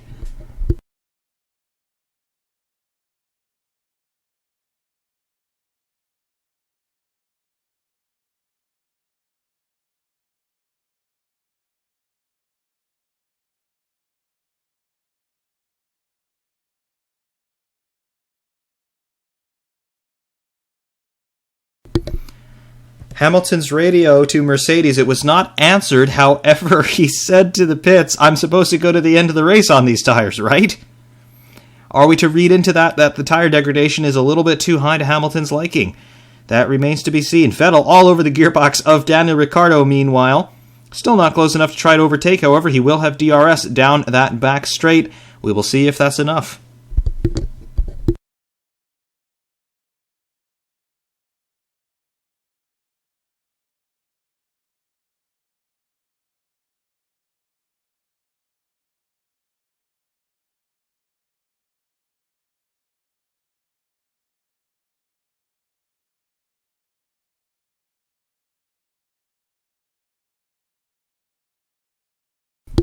Hamilton radio further explaining the tire situation. He thinks he can go to the end on the tires he's got right now. So that could be a straight fight between Hamilton and Verstappen. 37 laps to the end.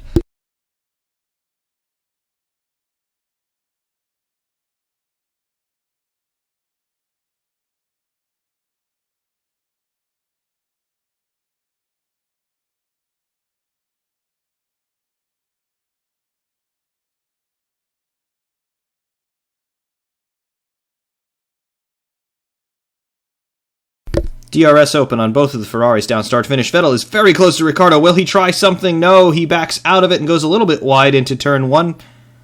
He's trying to go around the outside of Ricciardo through 2. He's going to have to think about that. Can he do the over-under into 3? No, he's trying the outside on Ricciardo. However, he is not close enough. Will we try something into turn 4, however? Vettel has backed off a little bit. I don't think he's quite close enough. Will he dive down the inside? No, he's diving down the outside of Daniel Ricciardo. He does not make it stick. They are wheel-to-wheel out of turn 4. They touch. Ricciardo and Vettel touch out of turn 4. However, Vettel is able to overtake Daniel Ricciardo for P3 in the Chinese Grand Prix. Absolutely incredible bit of driving by both of those drivers there. They touched. However, they are none the worse for wear. Vettel now in P3 on Daniel Ricciardo. The standings here on lap 23 are Hamilton, Verstappen, 5.1 seconds behind Hamilton. In P3 is Vettel, Ricciardo, Raikkonen, Sainz, Alonso P7, Bottas P8, Magnussen, and Ocon, your top 10.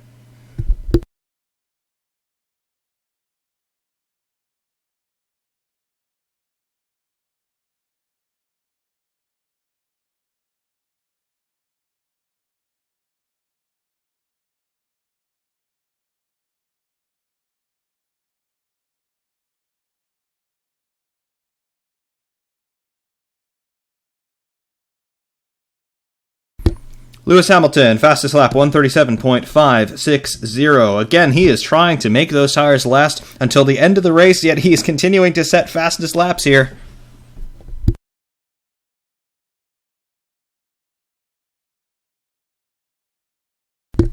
And because this race still has so long to go here, we're not even at halfway yet, Vettel, with the pace that he now has, could he catch Verstappen and then begin to challenge Lewis Hamilton? We'll have to see if any of these tires are going to really last to the end of the race. Hamilton's going to try it. I'm not entirely sure what everybody else is going to do. However, if everybody is good to the end on tires, perhaps we could see a fight toward the end of this race.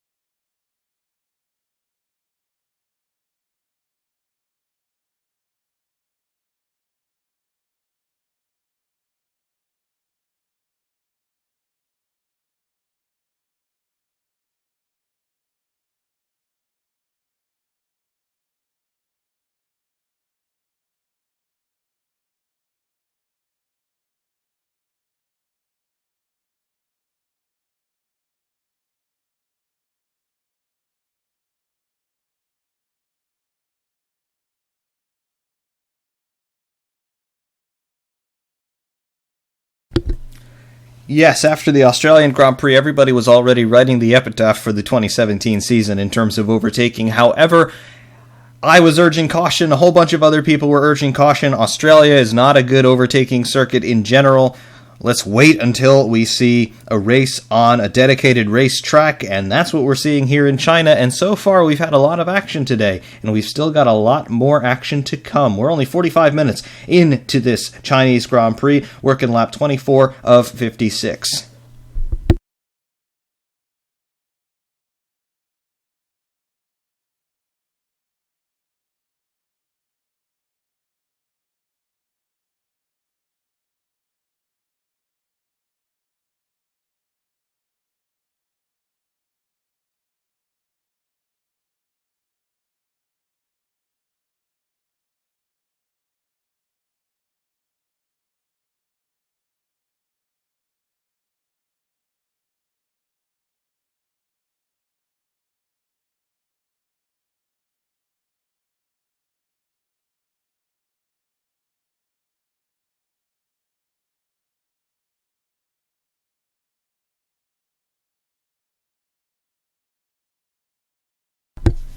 Meanwhile, at the front, the gap between Hamilton and Verstappen has increased to 7 seconds exactly. Vettel is 2.9 seconds behind Max Verstappen, and he does appear to be closing on him. That fight is certainly not over.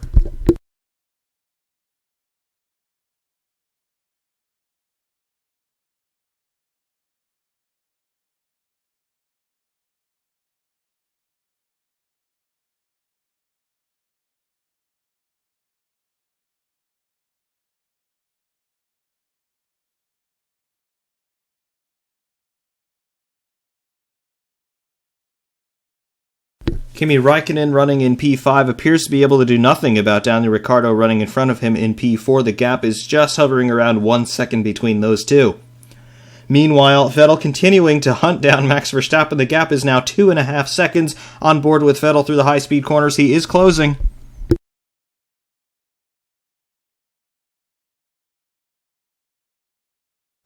Raikkonen asking Ferrari, do we really think that the tires are going to last until the end of the race? Because it doesn't feel like it.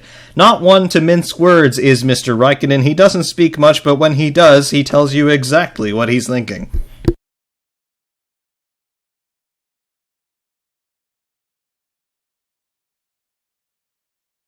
And there we can see the position deltas on the world feed. Verstappen, the big winner in that, plus 14. Massa in the pit lane.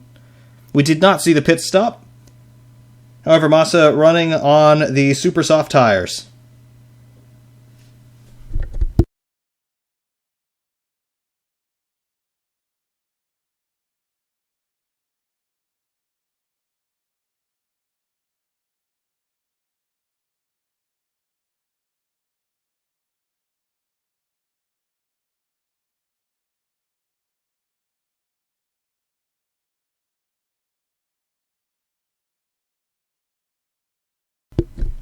Seeing slow motion replays here in the turbulent air behind Daniel Ricciardo, Kimi Räikkönen's Ferrari seeing a whole bunch of vibrations, particularly around the shark fin and T-wing area. Very wild oscillations going on that shark fin area on the Ferrari engine cover. However, in clear air, it does not appear to be a problem.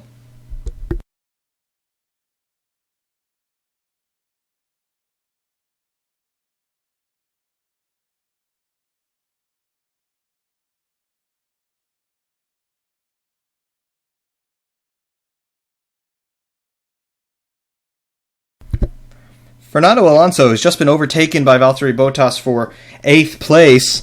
He's radioing to the McLaren pit saying that Bottas has some car damage. Is that a bit of a thinly veiled insult to McLaren, saying that he's being overtaken even though his rival has a damaged car? We shall see.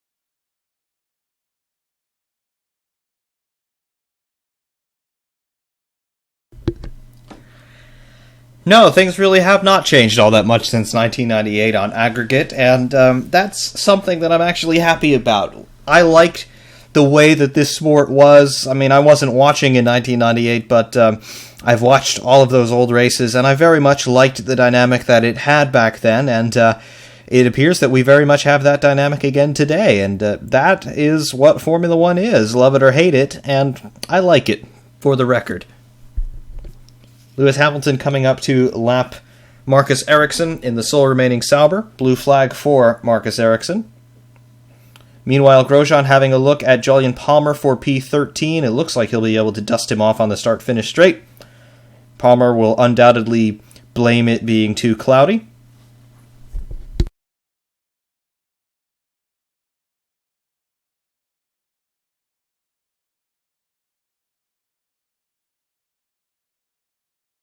Alonso was overtaken about 2 laps ago down the back straight. Grosjean trying to shoot it up the inside into turn 2 on Palmer. Palmer on the radio to Renault making excuses. He's saying, "I'm surprised we're not boxing. I've really got a problem on the left front." Grosjean overtaking Palmer with a puff of smoke from his right front tire into turn 4. However, done and dusted is Jolyon Palmer.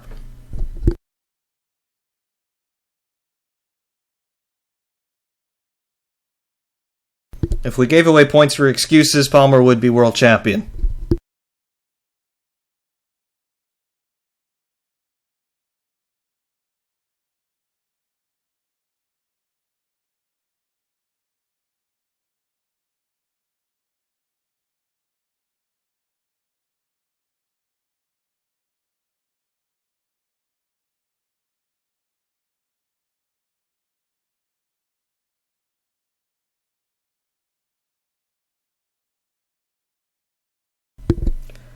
Sebastian Vettel now coming down to within 1 second of Max Verstappen. He's just outside that 1 second window. Will he be able to overtake Verstappen going down the back straight with DRS assistance? Coming through the banked corner now, Vettel coming down on Verstappen. Does he have DRS? Vettel does have DRS on Verstappen down the back straight. I don't think he's quite close enough here, but down start finish he just might have a go. Verstappen, big lockup into turn 14. He goes off. Vettel is through. Vettel passes Max Verstappen. Verstappen making a very rare mistake, going off onto the artificial grass on the outside of turn 14, and he gives the position handily to Sebastian Vettel. P2 now for Sebastian Vettel. Your order: Hamilton, Vettel, Verstappen, Ricciardo, Raikkonen, Sainz, Bottas, Alonso, Magnussen, and Perez. Your top 10.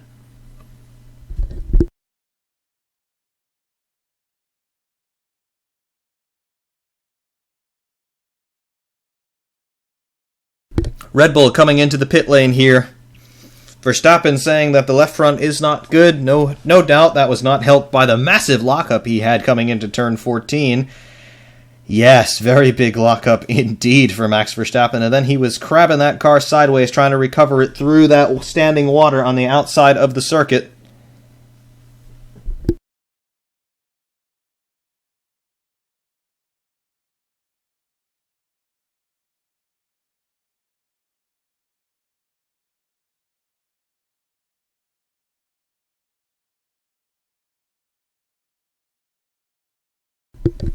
We now have a straight fight for the win between Lewis Hamilton and Sebastian Vettel. The gap between those two is 11.7 seconds right now. How fast is that Ferrari? We saw that it was fast enough to keep in touch with that Mercedes in the first stint in Melbourne. However, what can we do here in a straight fight to the end of the Grand Prix here in China?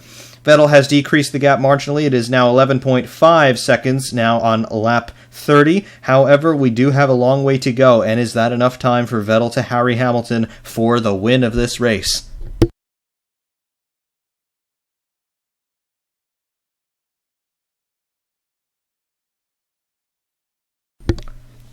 Red Bull are in the pit lane here. This is a bit out of sequence.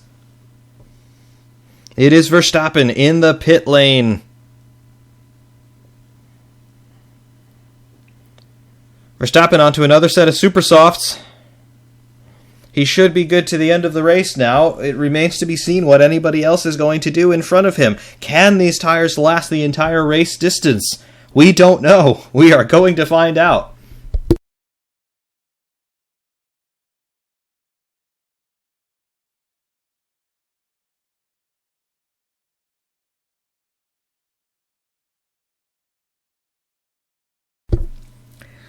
Yes, NBC picks absolutely the most inopportune times for commercials. I am just so miffed beyond belief about those commercials. It's so terrible. And they don't even have the common courtesy to put the race in a little picture-in-picture view so we can at least see what's happening. Just, I don't know. I don't know where their priorities are. If you're covering a race, show us the race.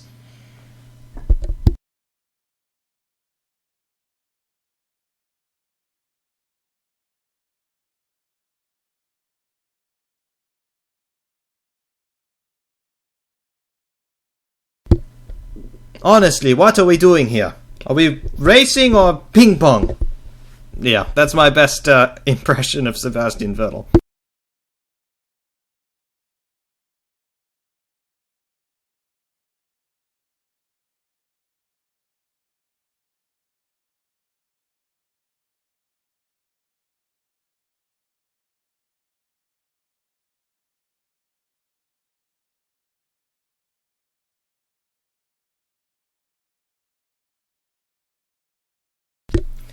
Gap between Vettel and Hamilton now down to 10.9 seconds. Vettel is gaining on Hamilton, albeit marginally. Can he keep that up through the end of this Grand Prix? We will see.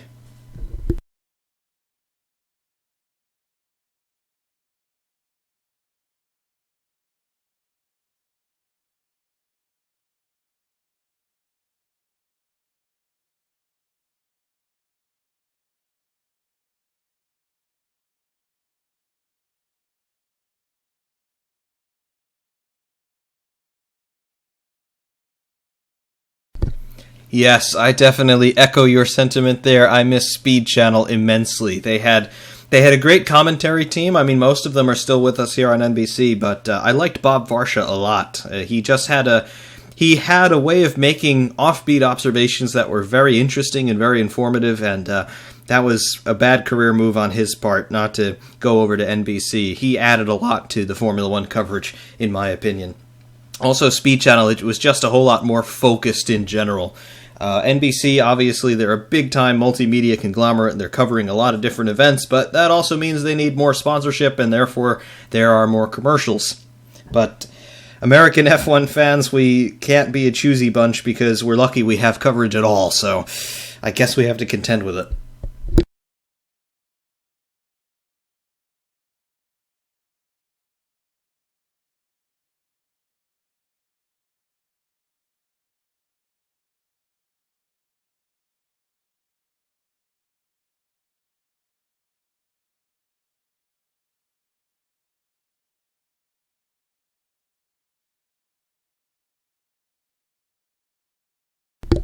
Hamilton, fastest lap 136.722.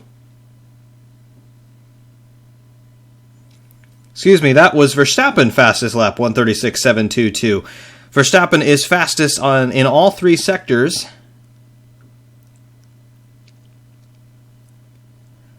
Valtteri Bottas in front of Verstappen at the moment. Verstappen, however, being the fastest car on the track, I do expect him to dispose of Bottas very quickly. Bottas having a lockup.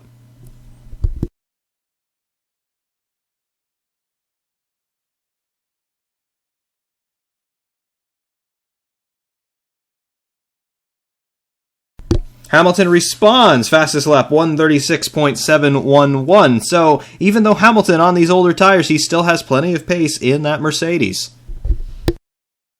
We're currently working lap 33 of 56.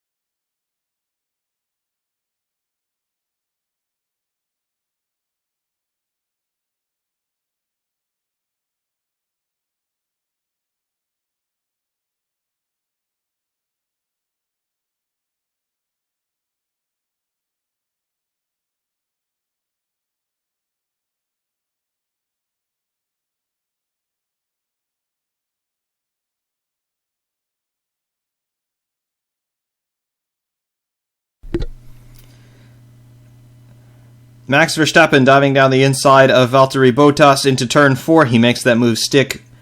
No drama whatsoever. Verstappen very, very good. That seems to be his favorite overtaking spot, as it is of many other drivers, as we've been seeing during this Grand Prix. Bottas has absolutely no answer to Verstappen. He is absolutely flying on those super soft tires.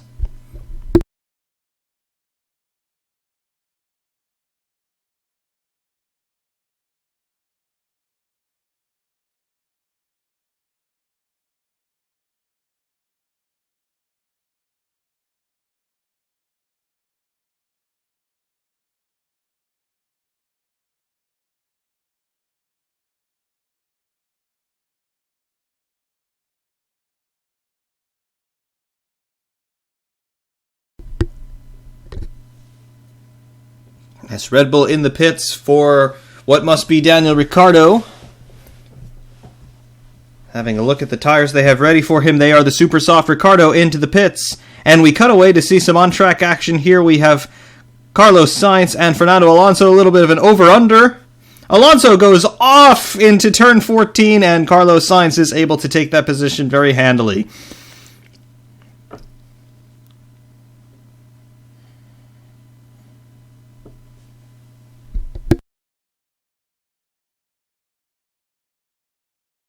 Unfortunately, Alonso is starting to go backwards in this race.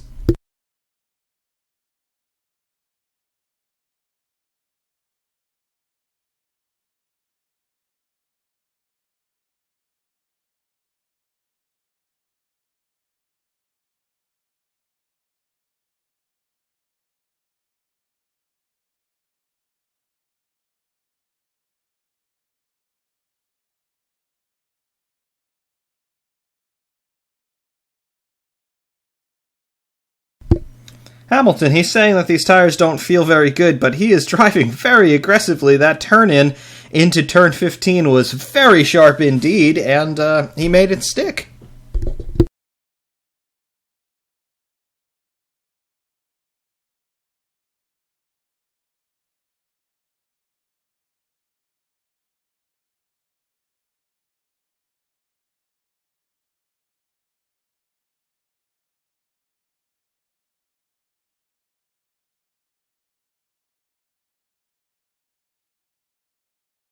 And Fernando Alonso has stopped the McLaren. I can't quite make out where he is. However, he is climbing out of the MCL32. Apparently, the GP2 engine has said enough.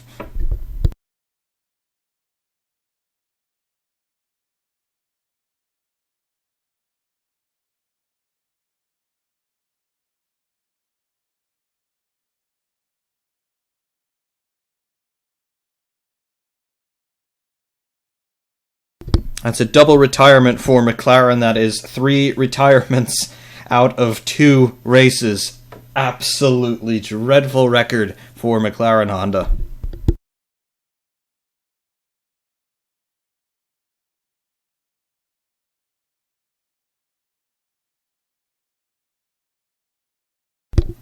Not only should McLaren head to Bahrain early, I think they should start the race about an hour before everybody else does, and they still won't finish.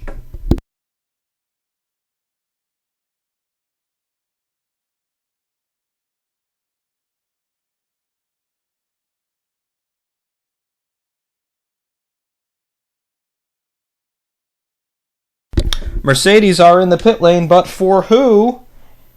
Could this be for Lewis Hamilton? We'll see. He's still circulating around, approaching the back straight here. Bottas makes a pit stop.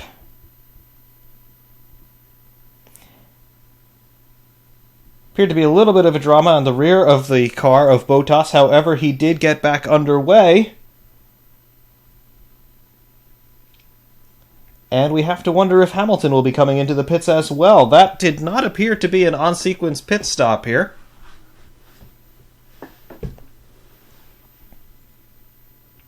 Bottas onto the yellow branded tires.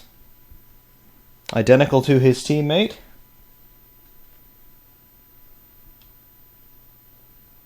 Hamilton into the pits.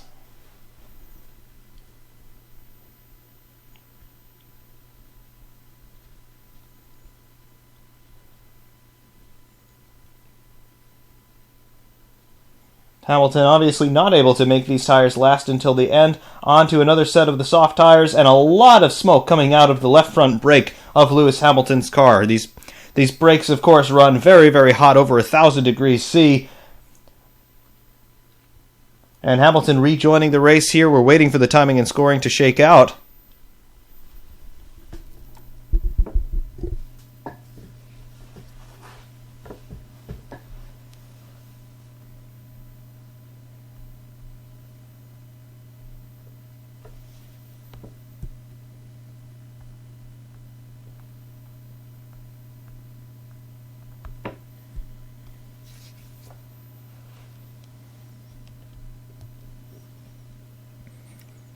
After the pit stops, the order: Hamilton, Raikkonen, Vettel, Verstappen, Ricciardo, Sainz, Bottas, Perez, Ocon, and Magnussen, your top 10.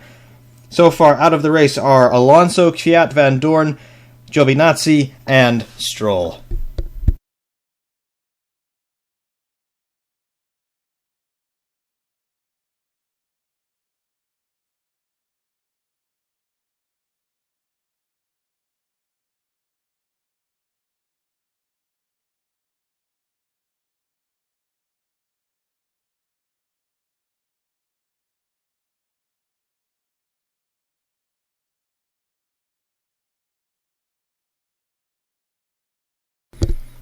Hearing that Alonso apparently lost a drive shaft on his McLaren. The reliability this year for McLaren, absolutely atrocious. However, a drive shaft failure, that would be a McLaren component, not necessarily a Honda component, so they may need to look into that.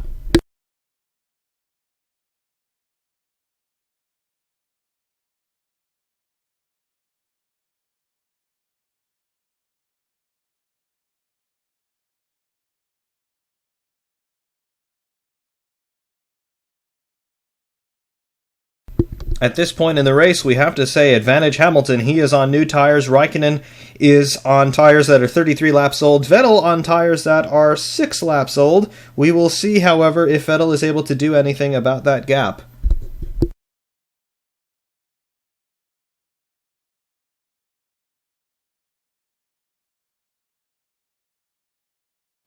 .136.393, Sebastian Vettel, fastest lap.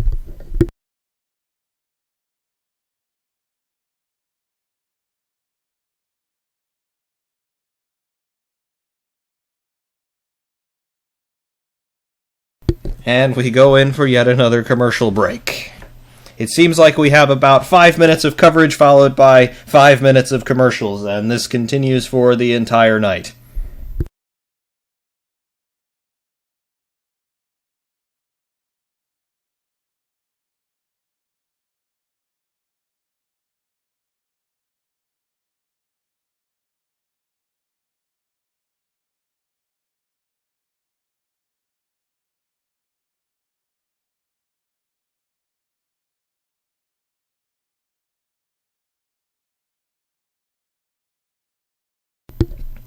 Leo Eriksson is in P15. He is the last car circulating.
And now we get another minute and a half of a race recap. Meanwhile, we have a battle for the lead going on here. Sebastian Vettel now 9.4 seconds behind Lewis Hamilton, and apparently he's continuing to gain here. He's knocked off another tenth of that gap in the last sector.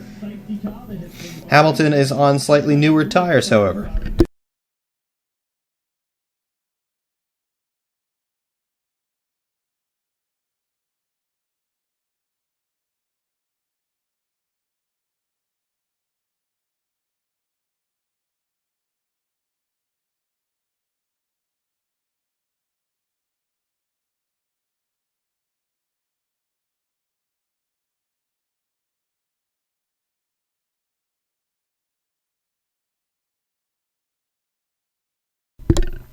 Vettel is really starting to eat away this gap between he and Lewis Hamilton. The gap is now 8.6 seconds. Perhaps we could have a race here toward the end of the Grand Prix. We have 16 laps remaining.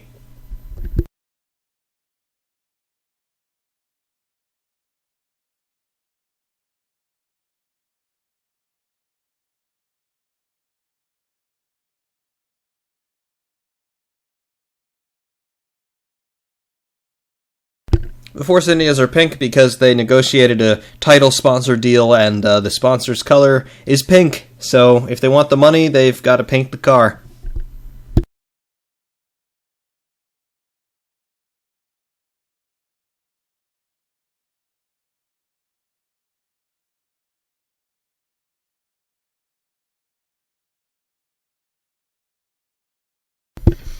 Meanwhile, at the front, that gap between Vettel and Hamilton continues to drop. Vettel is now almost exactly 8 seconds behind Lewis Hamilton. He has decreased that gap by 1 second in the course of the last lap.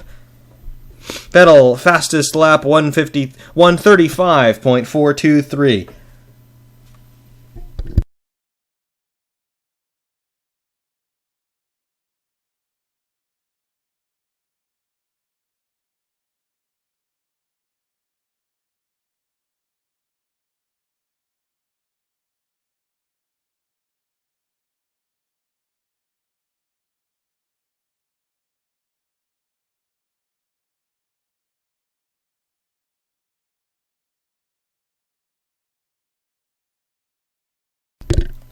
At this point, the question remains, can Hamilton control that gap? So far, he does not appear to be responding to Sebastian Vettel's advances. Hamilton is over 1 second per lap slower than Sebastian Vettel is running right now.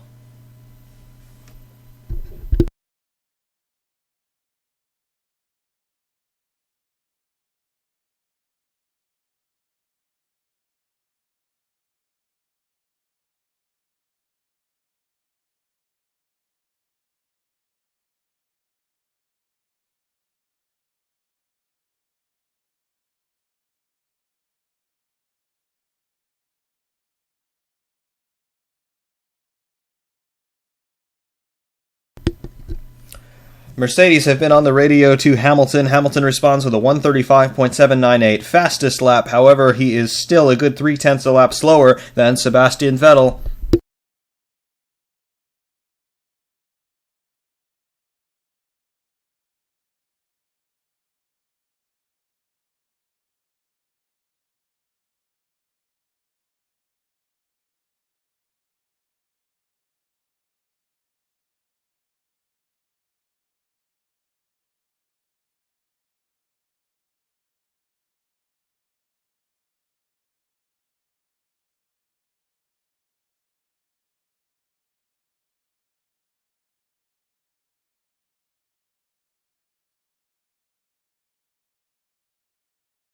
The order on lap 42, Hamilton, Vettel, Verstappen, Ricciardo, Raikkonen, Sainz, Bottas, Perez, Magnussen, and Ocon your top 10.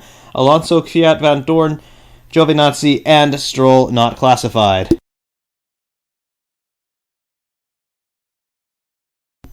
Vettel continuing to catch Hamilton at the rate of about 0.2 per lap. That is not going to be enough if we're going to see a fight toward the end of this Grand Prix. However, we will see if Vettel has any more pace in reserve. I tend to believe he might.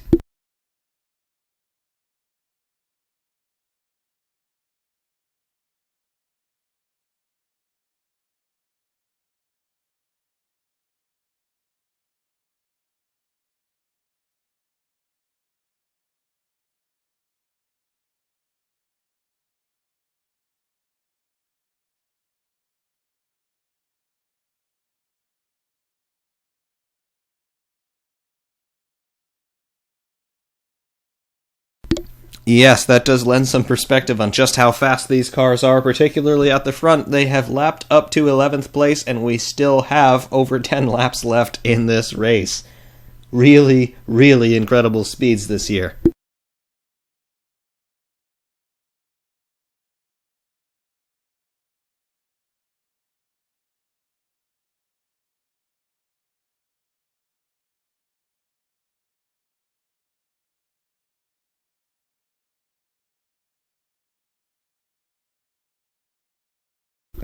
And through another commercial break, the gap at the front, 7.6 seconds between Hamilton and Vettel. Vettel is pretty much matching Hamilton now, sector per sector. Hamilton, another personal best, 135.705. We will see how Vettel responds.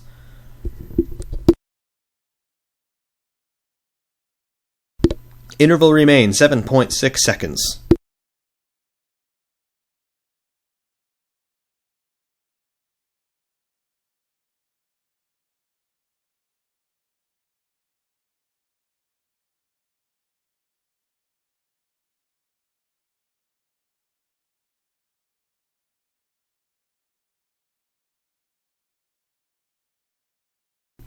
Through the first sector, Hamilton apparently has found a little bit more pace. The gap now back up to 7.9 seconds.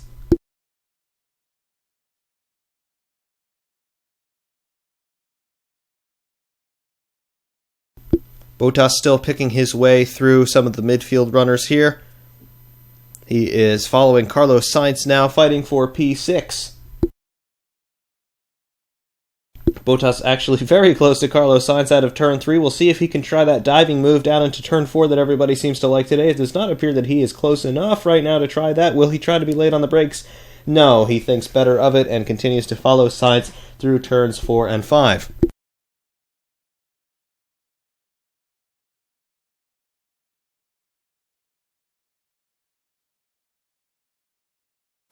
I will say, though, they may not be at the sharp end of the grid, but that Toro Rosso certainly looks very, very fast.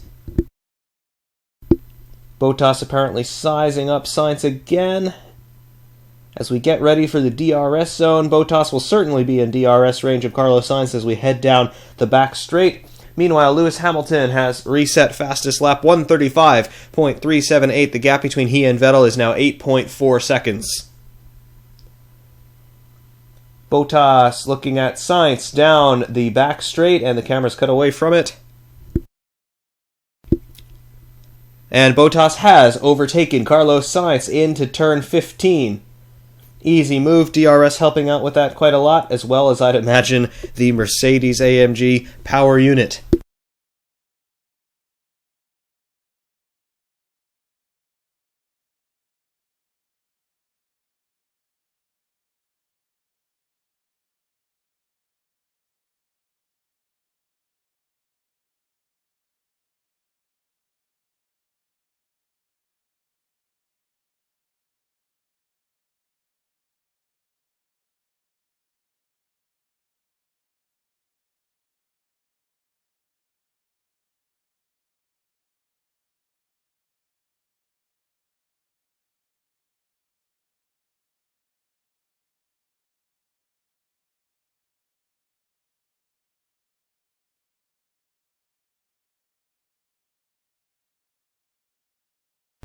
Gap at the front between Hamilton and Vettel stabilizing at around 8.5 seconds. The current gap, 8.315.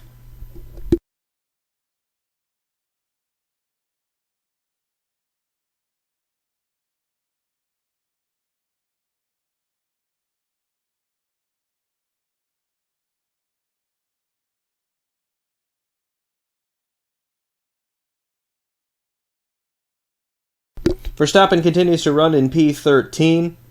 In P3, rather, he has made up 13 places. He is one spot ahead of his teammate Daniel Ricciardo running in P4. Raikkonen continues in P5 and Bottas up to P6 after having overtaken Carlos Sainz.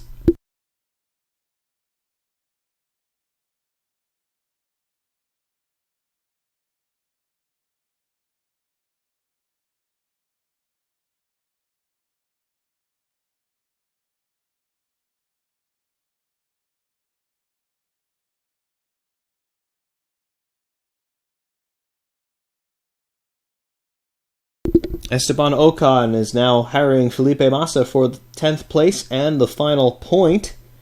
Ocon starting at the very back of the field. It would be very interesting to see if he could actually score a point out of this.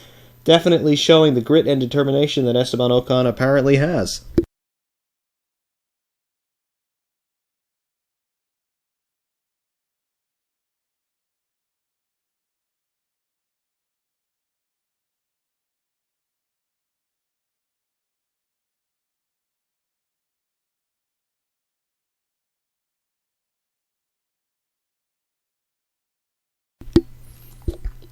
Esteban Ocon has overtaken Felipe Massa for the 10th place and the final place in the points.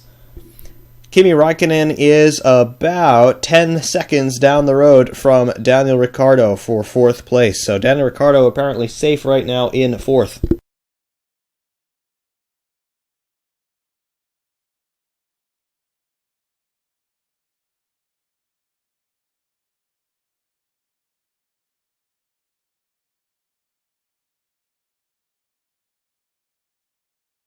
Vettel asking Ferrari, what does he need to do in order to catch Lewis Hamilton, and the response is 0.7 per lap, and apparently that is not something that Vettel is able to do right now.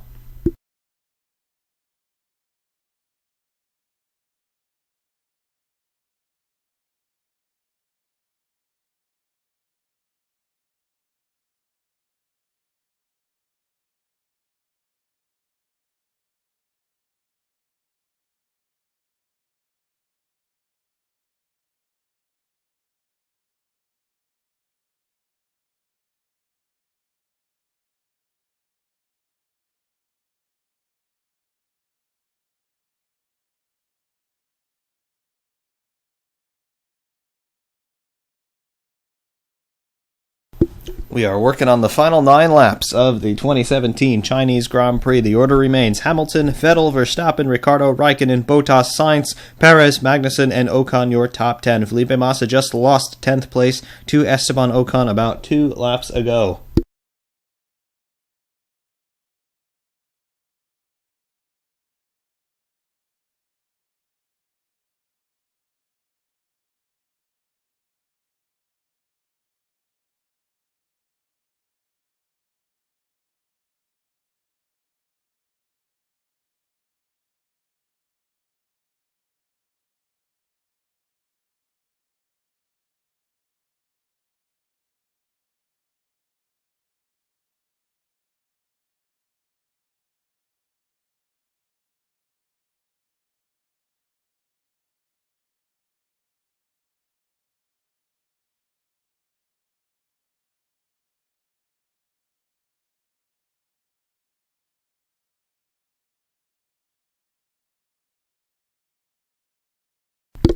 Sebastian Vettel still apparently unable to do anything about the gap to Lewis Hamilton. It remains at 8.1 seconds. Apparently, Lewis Hamilton is going to be winning this race, I will say at this point.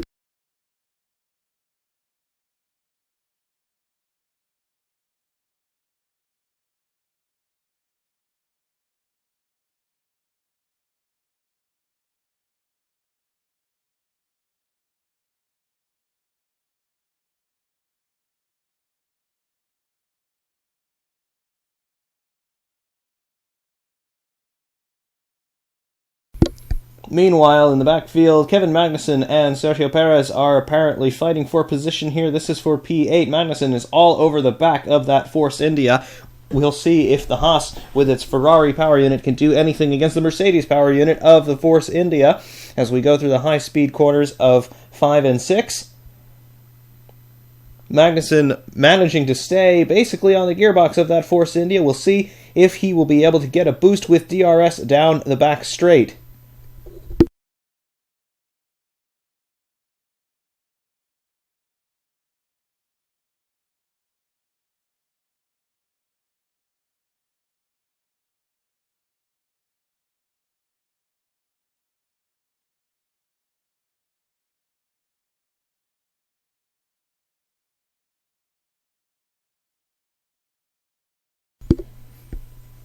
Magnussen trying the overtake on Perez, going offline, throwing up a whole bunch of sparks. Magnussen apparently making that move stick into turn 15.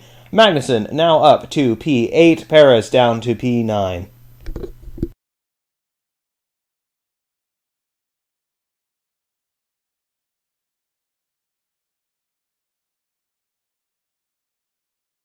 Ricciardo now beginning to harry Verstappen for that final podium place. We'll see what becomes of this with 6 laps to go.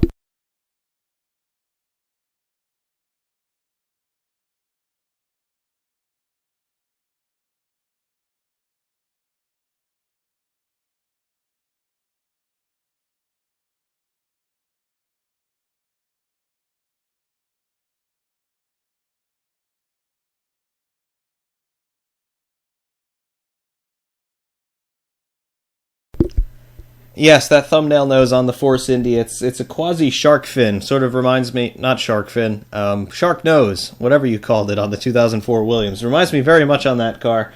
However, it's certainly not the most elegant solution, and it's certainly not the most effective solution because Force Indy, the only team running that pseudo-shark nose thumbnail, whatever you want to call it. No other team's doing it, and apparently it is not that quick.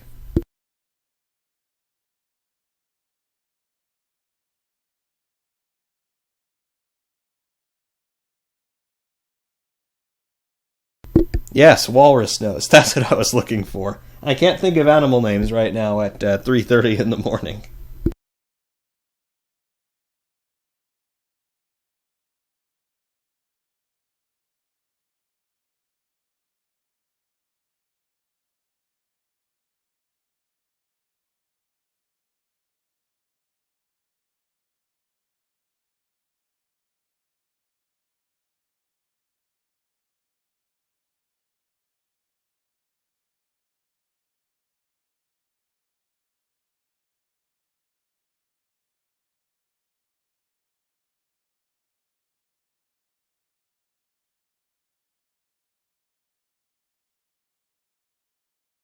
Ricciardo is all over the back of Verstappen now, heading into the final corner of the lap. Can he do something down the start-finish straight? There's still some standing water there, but will Ricciardo be brave and try to pull a fast one on his teammate? I don't think he's quite close enough here, but he has DRS assistance, and he is gaining on the gearbox of his Dutch teammate. However, he's not close enough into turn 1.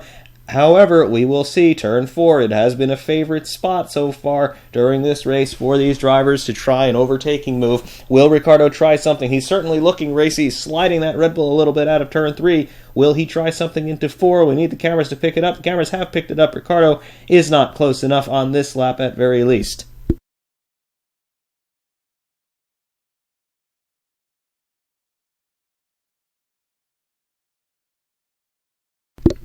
Yes, however, that FW26 did manage to win the Brazilian Grand Prix.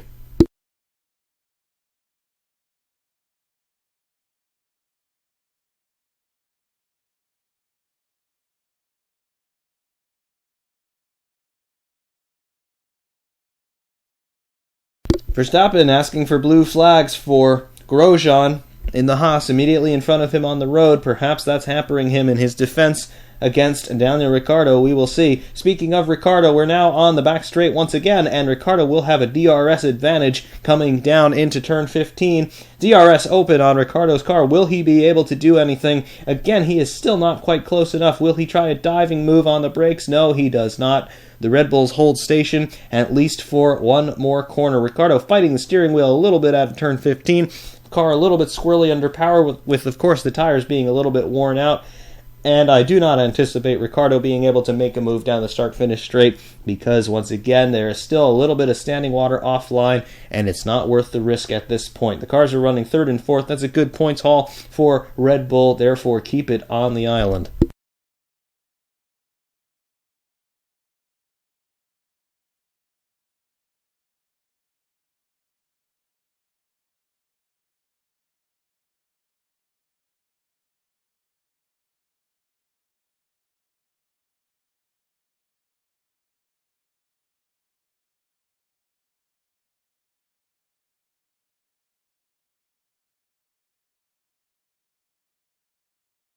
Verstappen complaining of some turbulence coming off of Grosjean's car, which is giving him understeer. However, race control telling Red Bull that unless Verstappen gets within 1 second of Grosjean on track, there's no reason to throw the blue flag.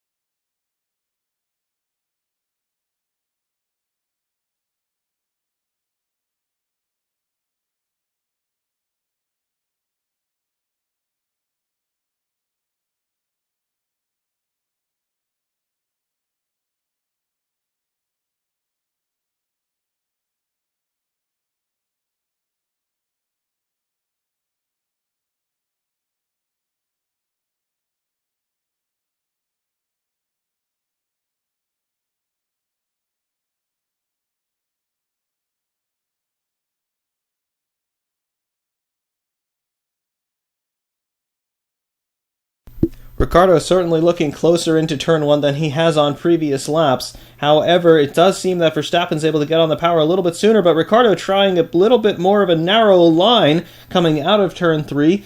Is that going to be enough for him to try and dive down the inside? Indeed, it is not.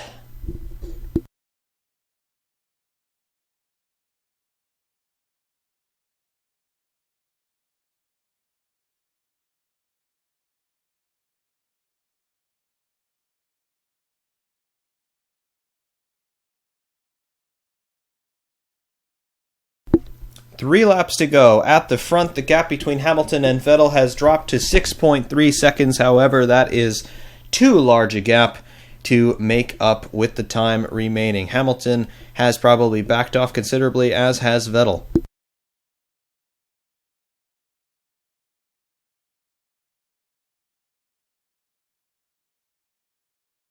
Ricciardo does appear to be a bit closer to Verstappen now as DRS pops open on the back straight. Is it enough? It's about a 15 km per hour difference between Verstappen and Ricciardo. The difference between DRS or not. Ricciardo very close to Verstappen now coming into turn 15. Will he be able to do anything? Nobody's really been able to overtake into turn 1, and I do expect that case to remain. However, it's all down to turn 4 once again if anybody is brave enough to make it work. But you've got to make sure you're in position into turn 1, and then you've got to stick on the gearbox of the guy in front all the way through to turn 3 in order to position yourself for turn 4. Ricciardo appears to be no closer than he has been on any other lap, and he had a little bit of a bobble coming out of turn 3. I think that's going to seal his fate for this lap. Verstappen trying everything he can to defend that podium position, and rightly so. And of course, Ricciardo, even though it's his teammate, he wants that podium position just as much as Verstappen does.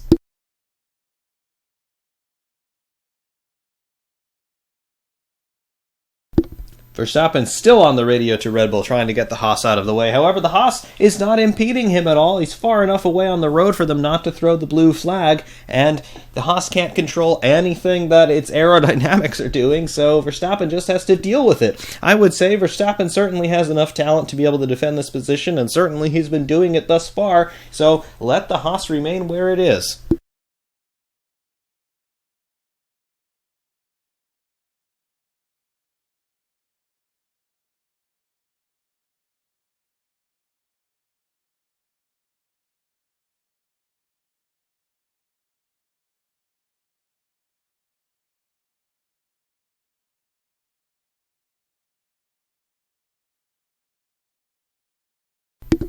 Into the final 2 laps for Ricciardo and Verstappen. You know Ricciardo is going to try something. He's just that sort of a racer.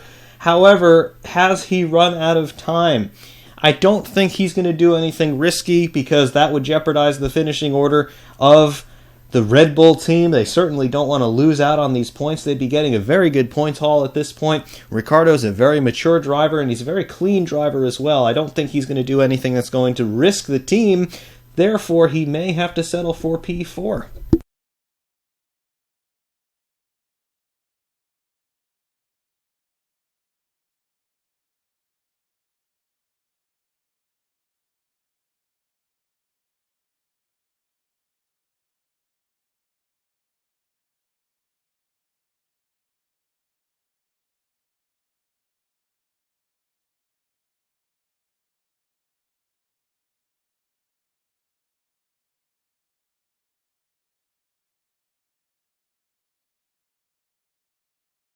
Meanwhile, at the front of the grid, Lewis Hamilton has begun the final lap.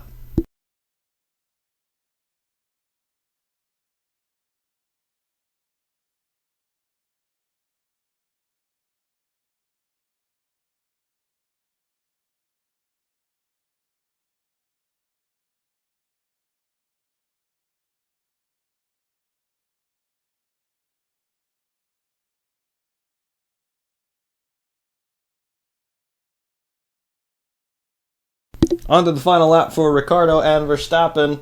Ricciardo gets so very close to Verstappen, both on the back straight and on the start-finish straight. However, it is just not enough. Ricciardo will have one last chance into turn 4 and then maybe DRS down the back straight, but I don't think this position is going to be changing hands anytime soon. I think Verstappen has done everything he needs to do to defend his 3rd place.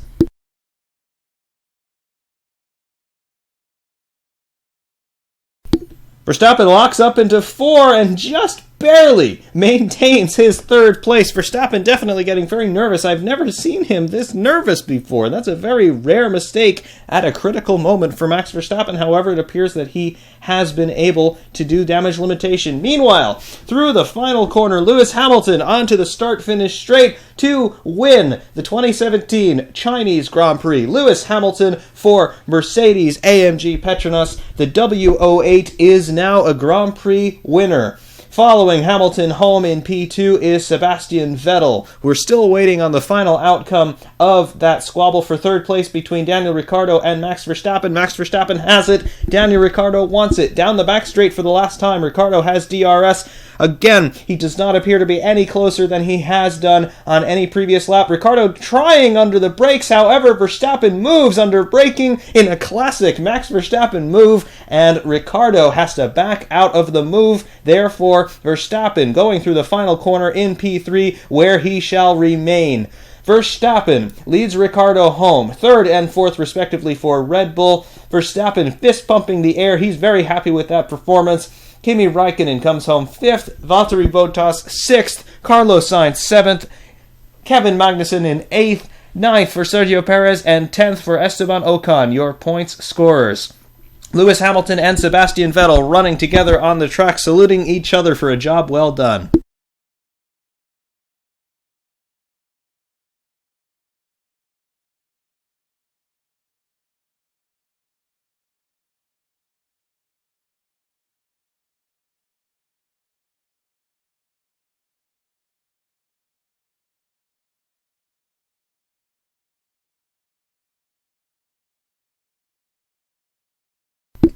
That is career win number 54 for Lewis Hamilton.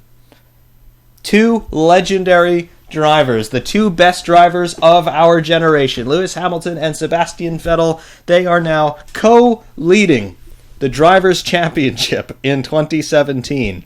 I said that 2017 has all the makings of a classic, and here it is unfolding before our eyes.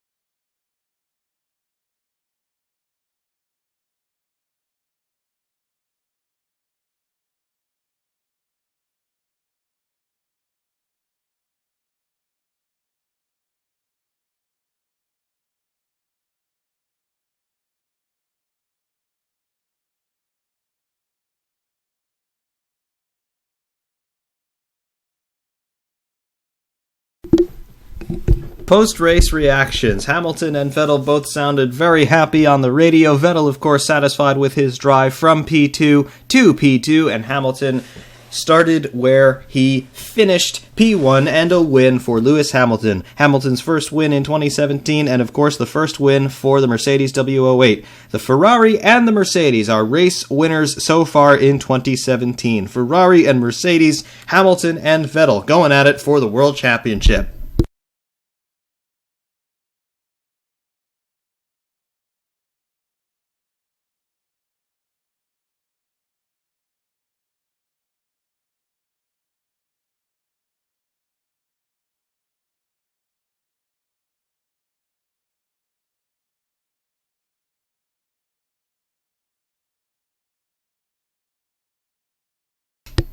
In terms of that fight between Verstappen and Ricciardo, let the record show that the final gap was 0.843 seconds across start-finish on lap 56.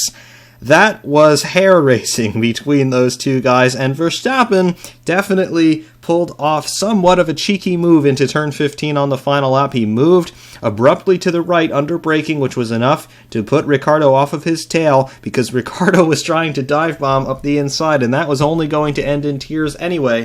Verstappen will say he was doing it for the good of the team because he could see an accident coming and he didn't want that to happen. Ricciardo will say Verstappen moved under braking and blocked me. However, in terms of who's going to get yelled at, I would say both drivers might be getting yelled at that debrief. Ricciardo knows better. Don't try to dive bomb up the inside, particularly from a long way back. Verstappen certainly knows better. You're not allowed to move like that under braking. Ultimately, I'd say it's a wash, simply because, well, The cars finished third and fourth, good points for Red Bull, nobody got hurt, and it looked good for all of us watching here.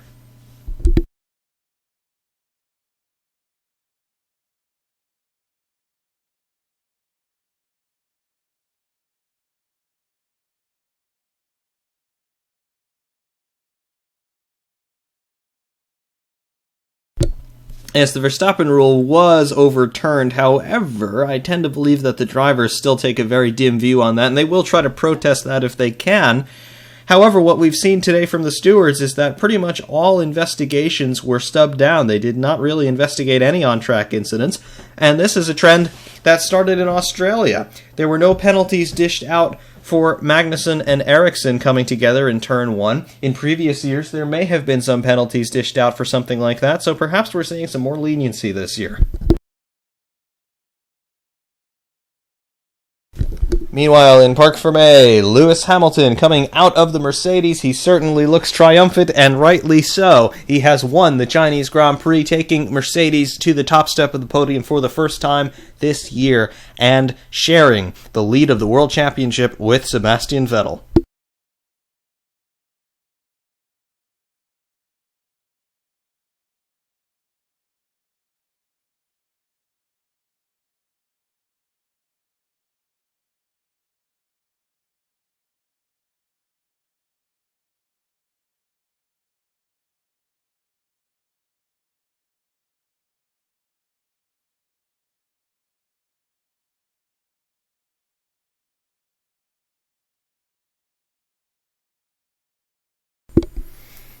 Sebastian Vettel and Lewis Hamilton exchanging a hug and some words after the race in Parc Fermé. I have to say that there is quite the level of sportsmanship between these two guys. They appear to get on very well with each other, and I dare say it reminds me a lot of Michael Schumacher and Mika Hakkinen in the late 90s, fighting each other for those world championships.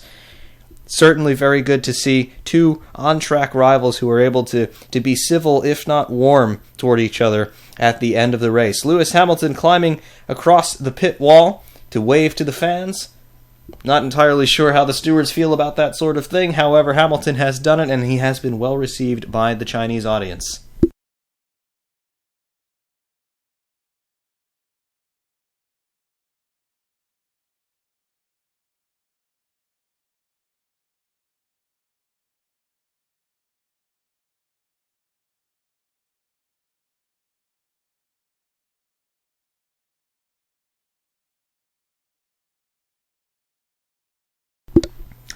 Thankfully, both Vettel and Hamilton are a lot more articulate, at least in public, than Mika Hakkinen ever was. Spa 2000, the very famous interview.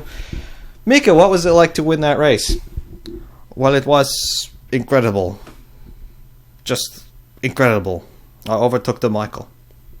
So hopefully we'll be able to hear a little bit more colorful commentary from these two. But again, they appear to respect each other a lot, and there's always a good show of courtesy and sportsmanship among them.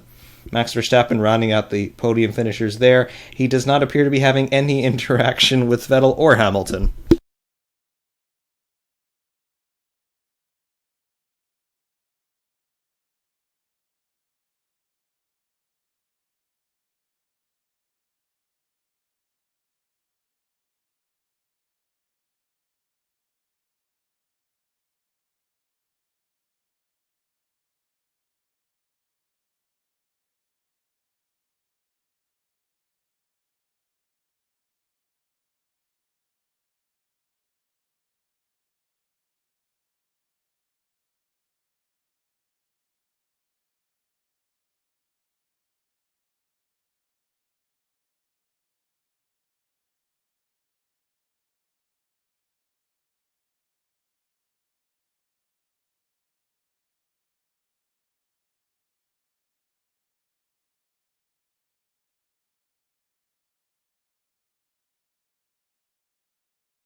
I actually haven't seen the driver of the day rankings. Who's got the driver of the day?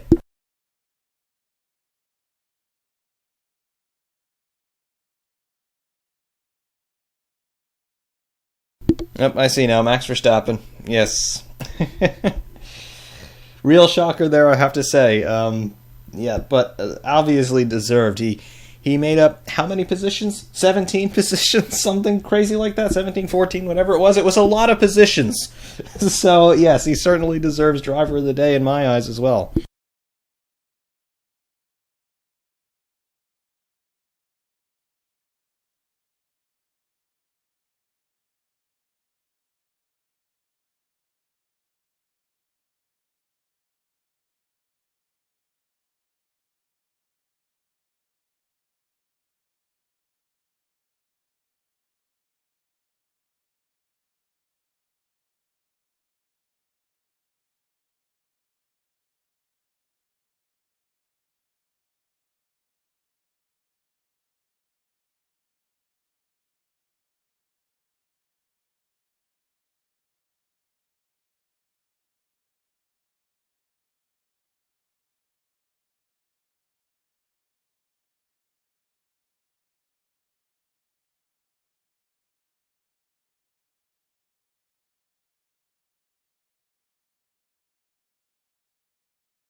I tend to have trouble with numbers at the best of times, but particularly right now, yeah, fours and sevens, they mean the same thing to me at this moment.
No, I somewhat preferred when China was at the end of the season. It just fit into the calendar a bit better.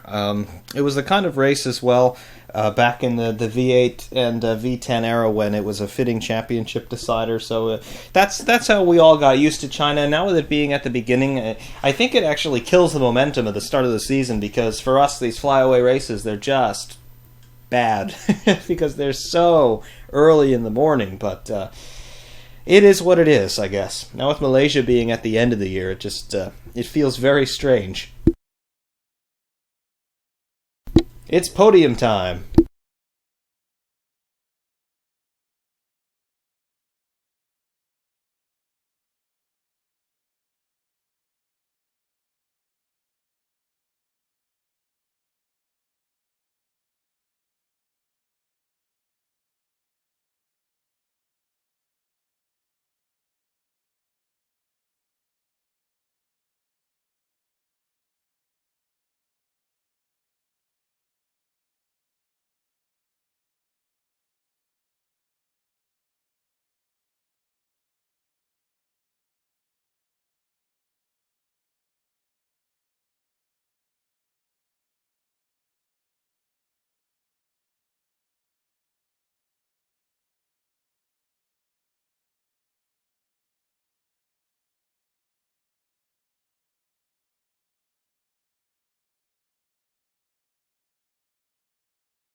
And the trophy presentations. That's a very odd-looking trophy. It appears to be star-shaped, at least down the center of it. It's certainly not a traditional cup. However, interesting trophy design here in Shanghai. A little bit of trivia for you. The national anthem of Germany, actually written by Joseph Haydn, the illustrious 18th century classical composer. The anthem is derived from the third movement of one of his string quartets.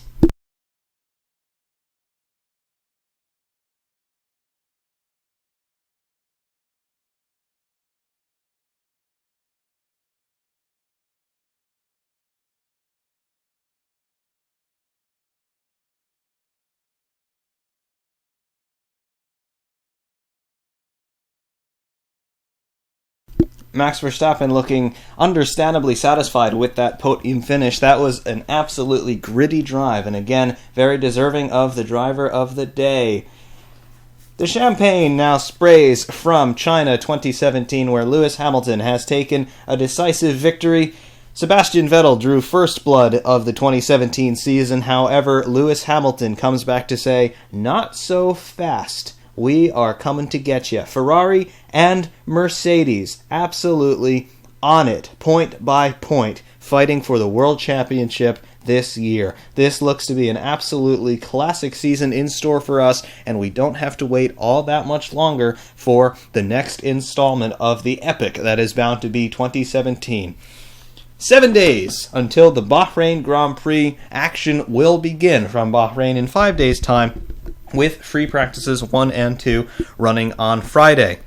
Certainly, we will not have to worry about adverse weather conditions affecting free practice or any other proceedings in Bahrain, because I don't think it's rained in Bahrain for about 350 years.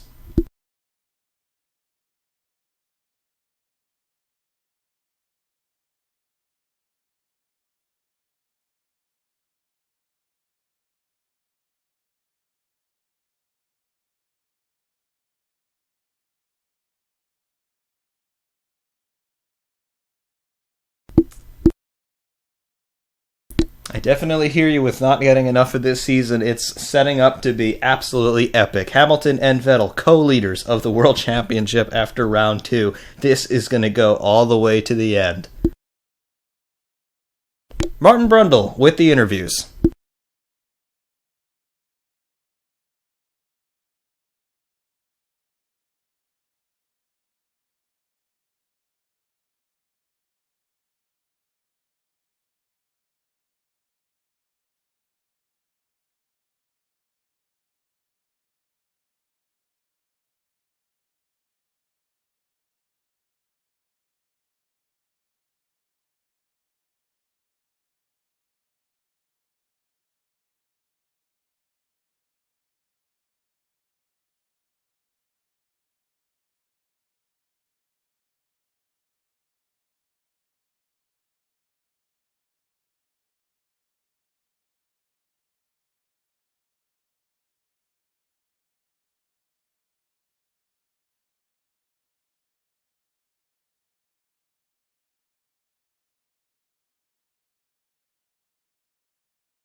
Lewis Hamilton sounding absolutely thrilled up there in the interviews, I have to say. He is enjoying this season just as much as we are. He's relishing the opportunity to go head-to-head with Sebastian Vettel, and we're all absolutely in love with it.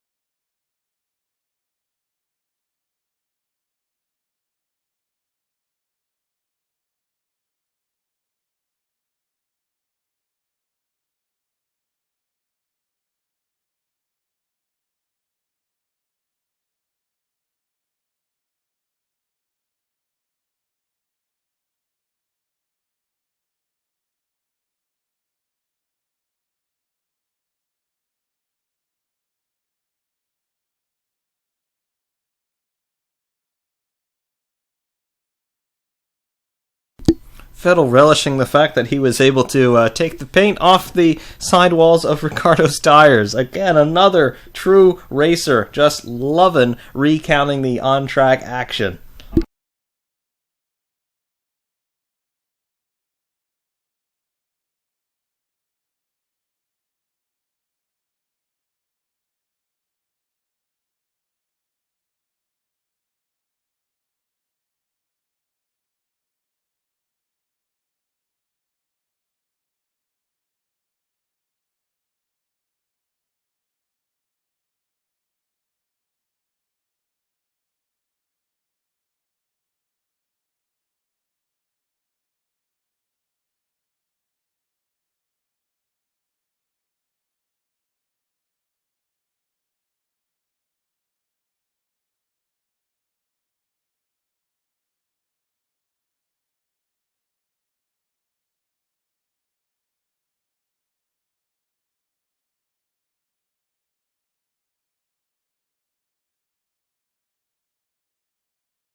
Absolutely great trio of interviews up there. And of course, Martin Brundle, I have to say, he is probably the best guy out there to conduct these post-race interviews because, of course, he has that insight. Being a Formula One driver himself, he knows exactly the questions to ask these guys, and then, of course, he gets the responses that we're all looking for.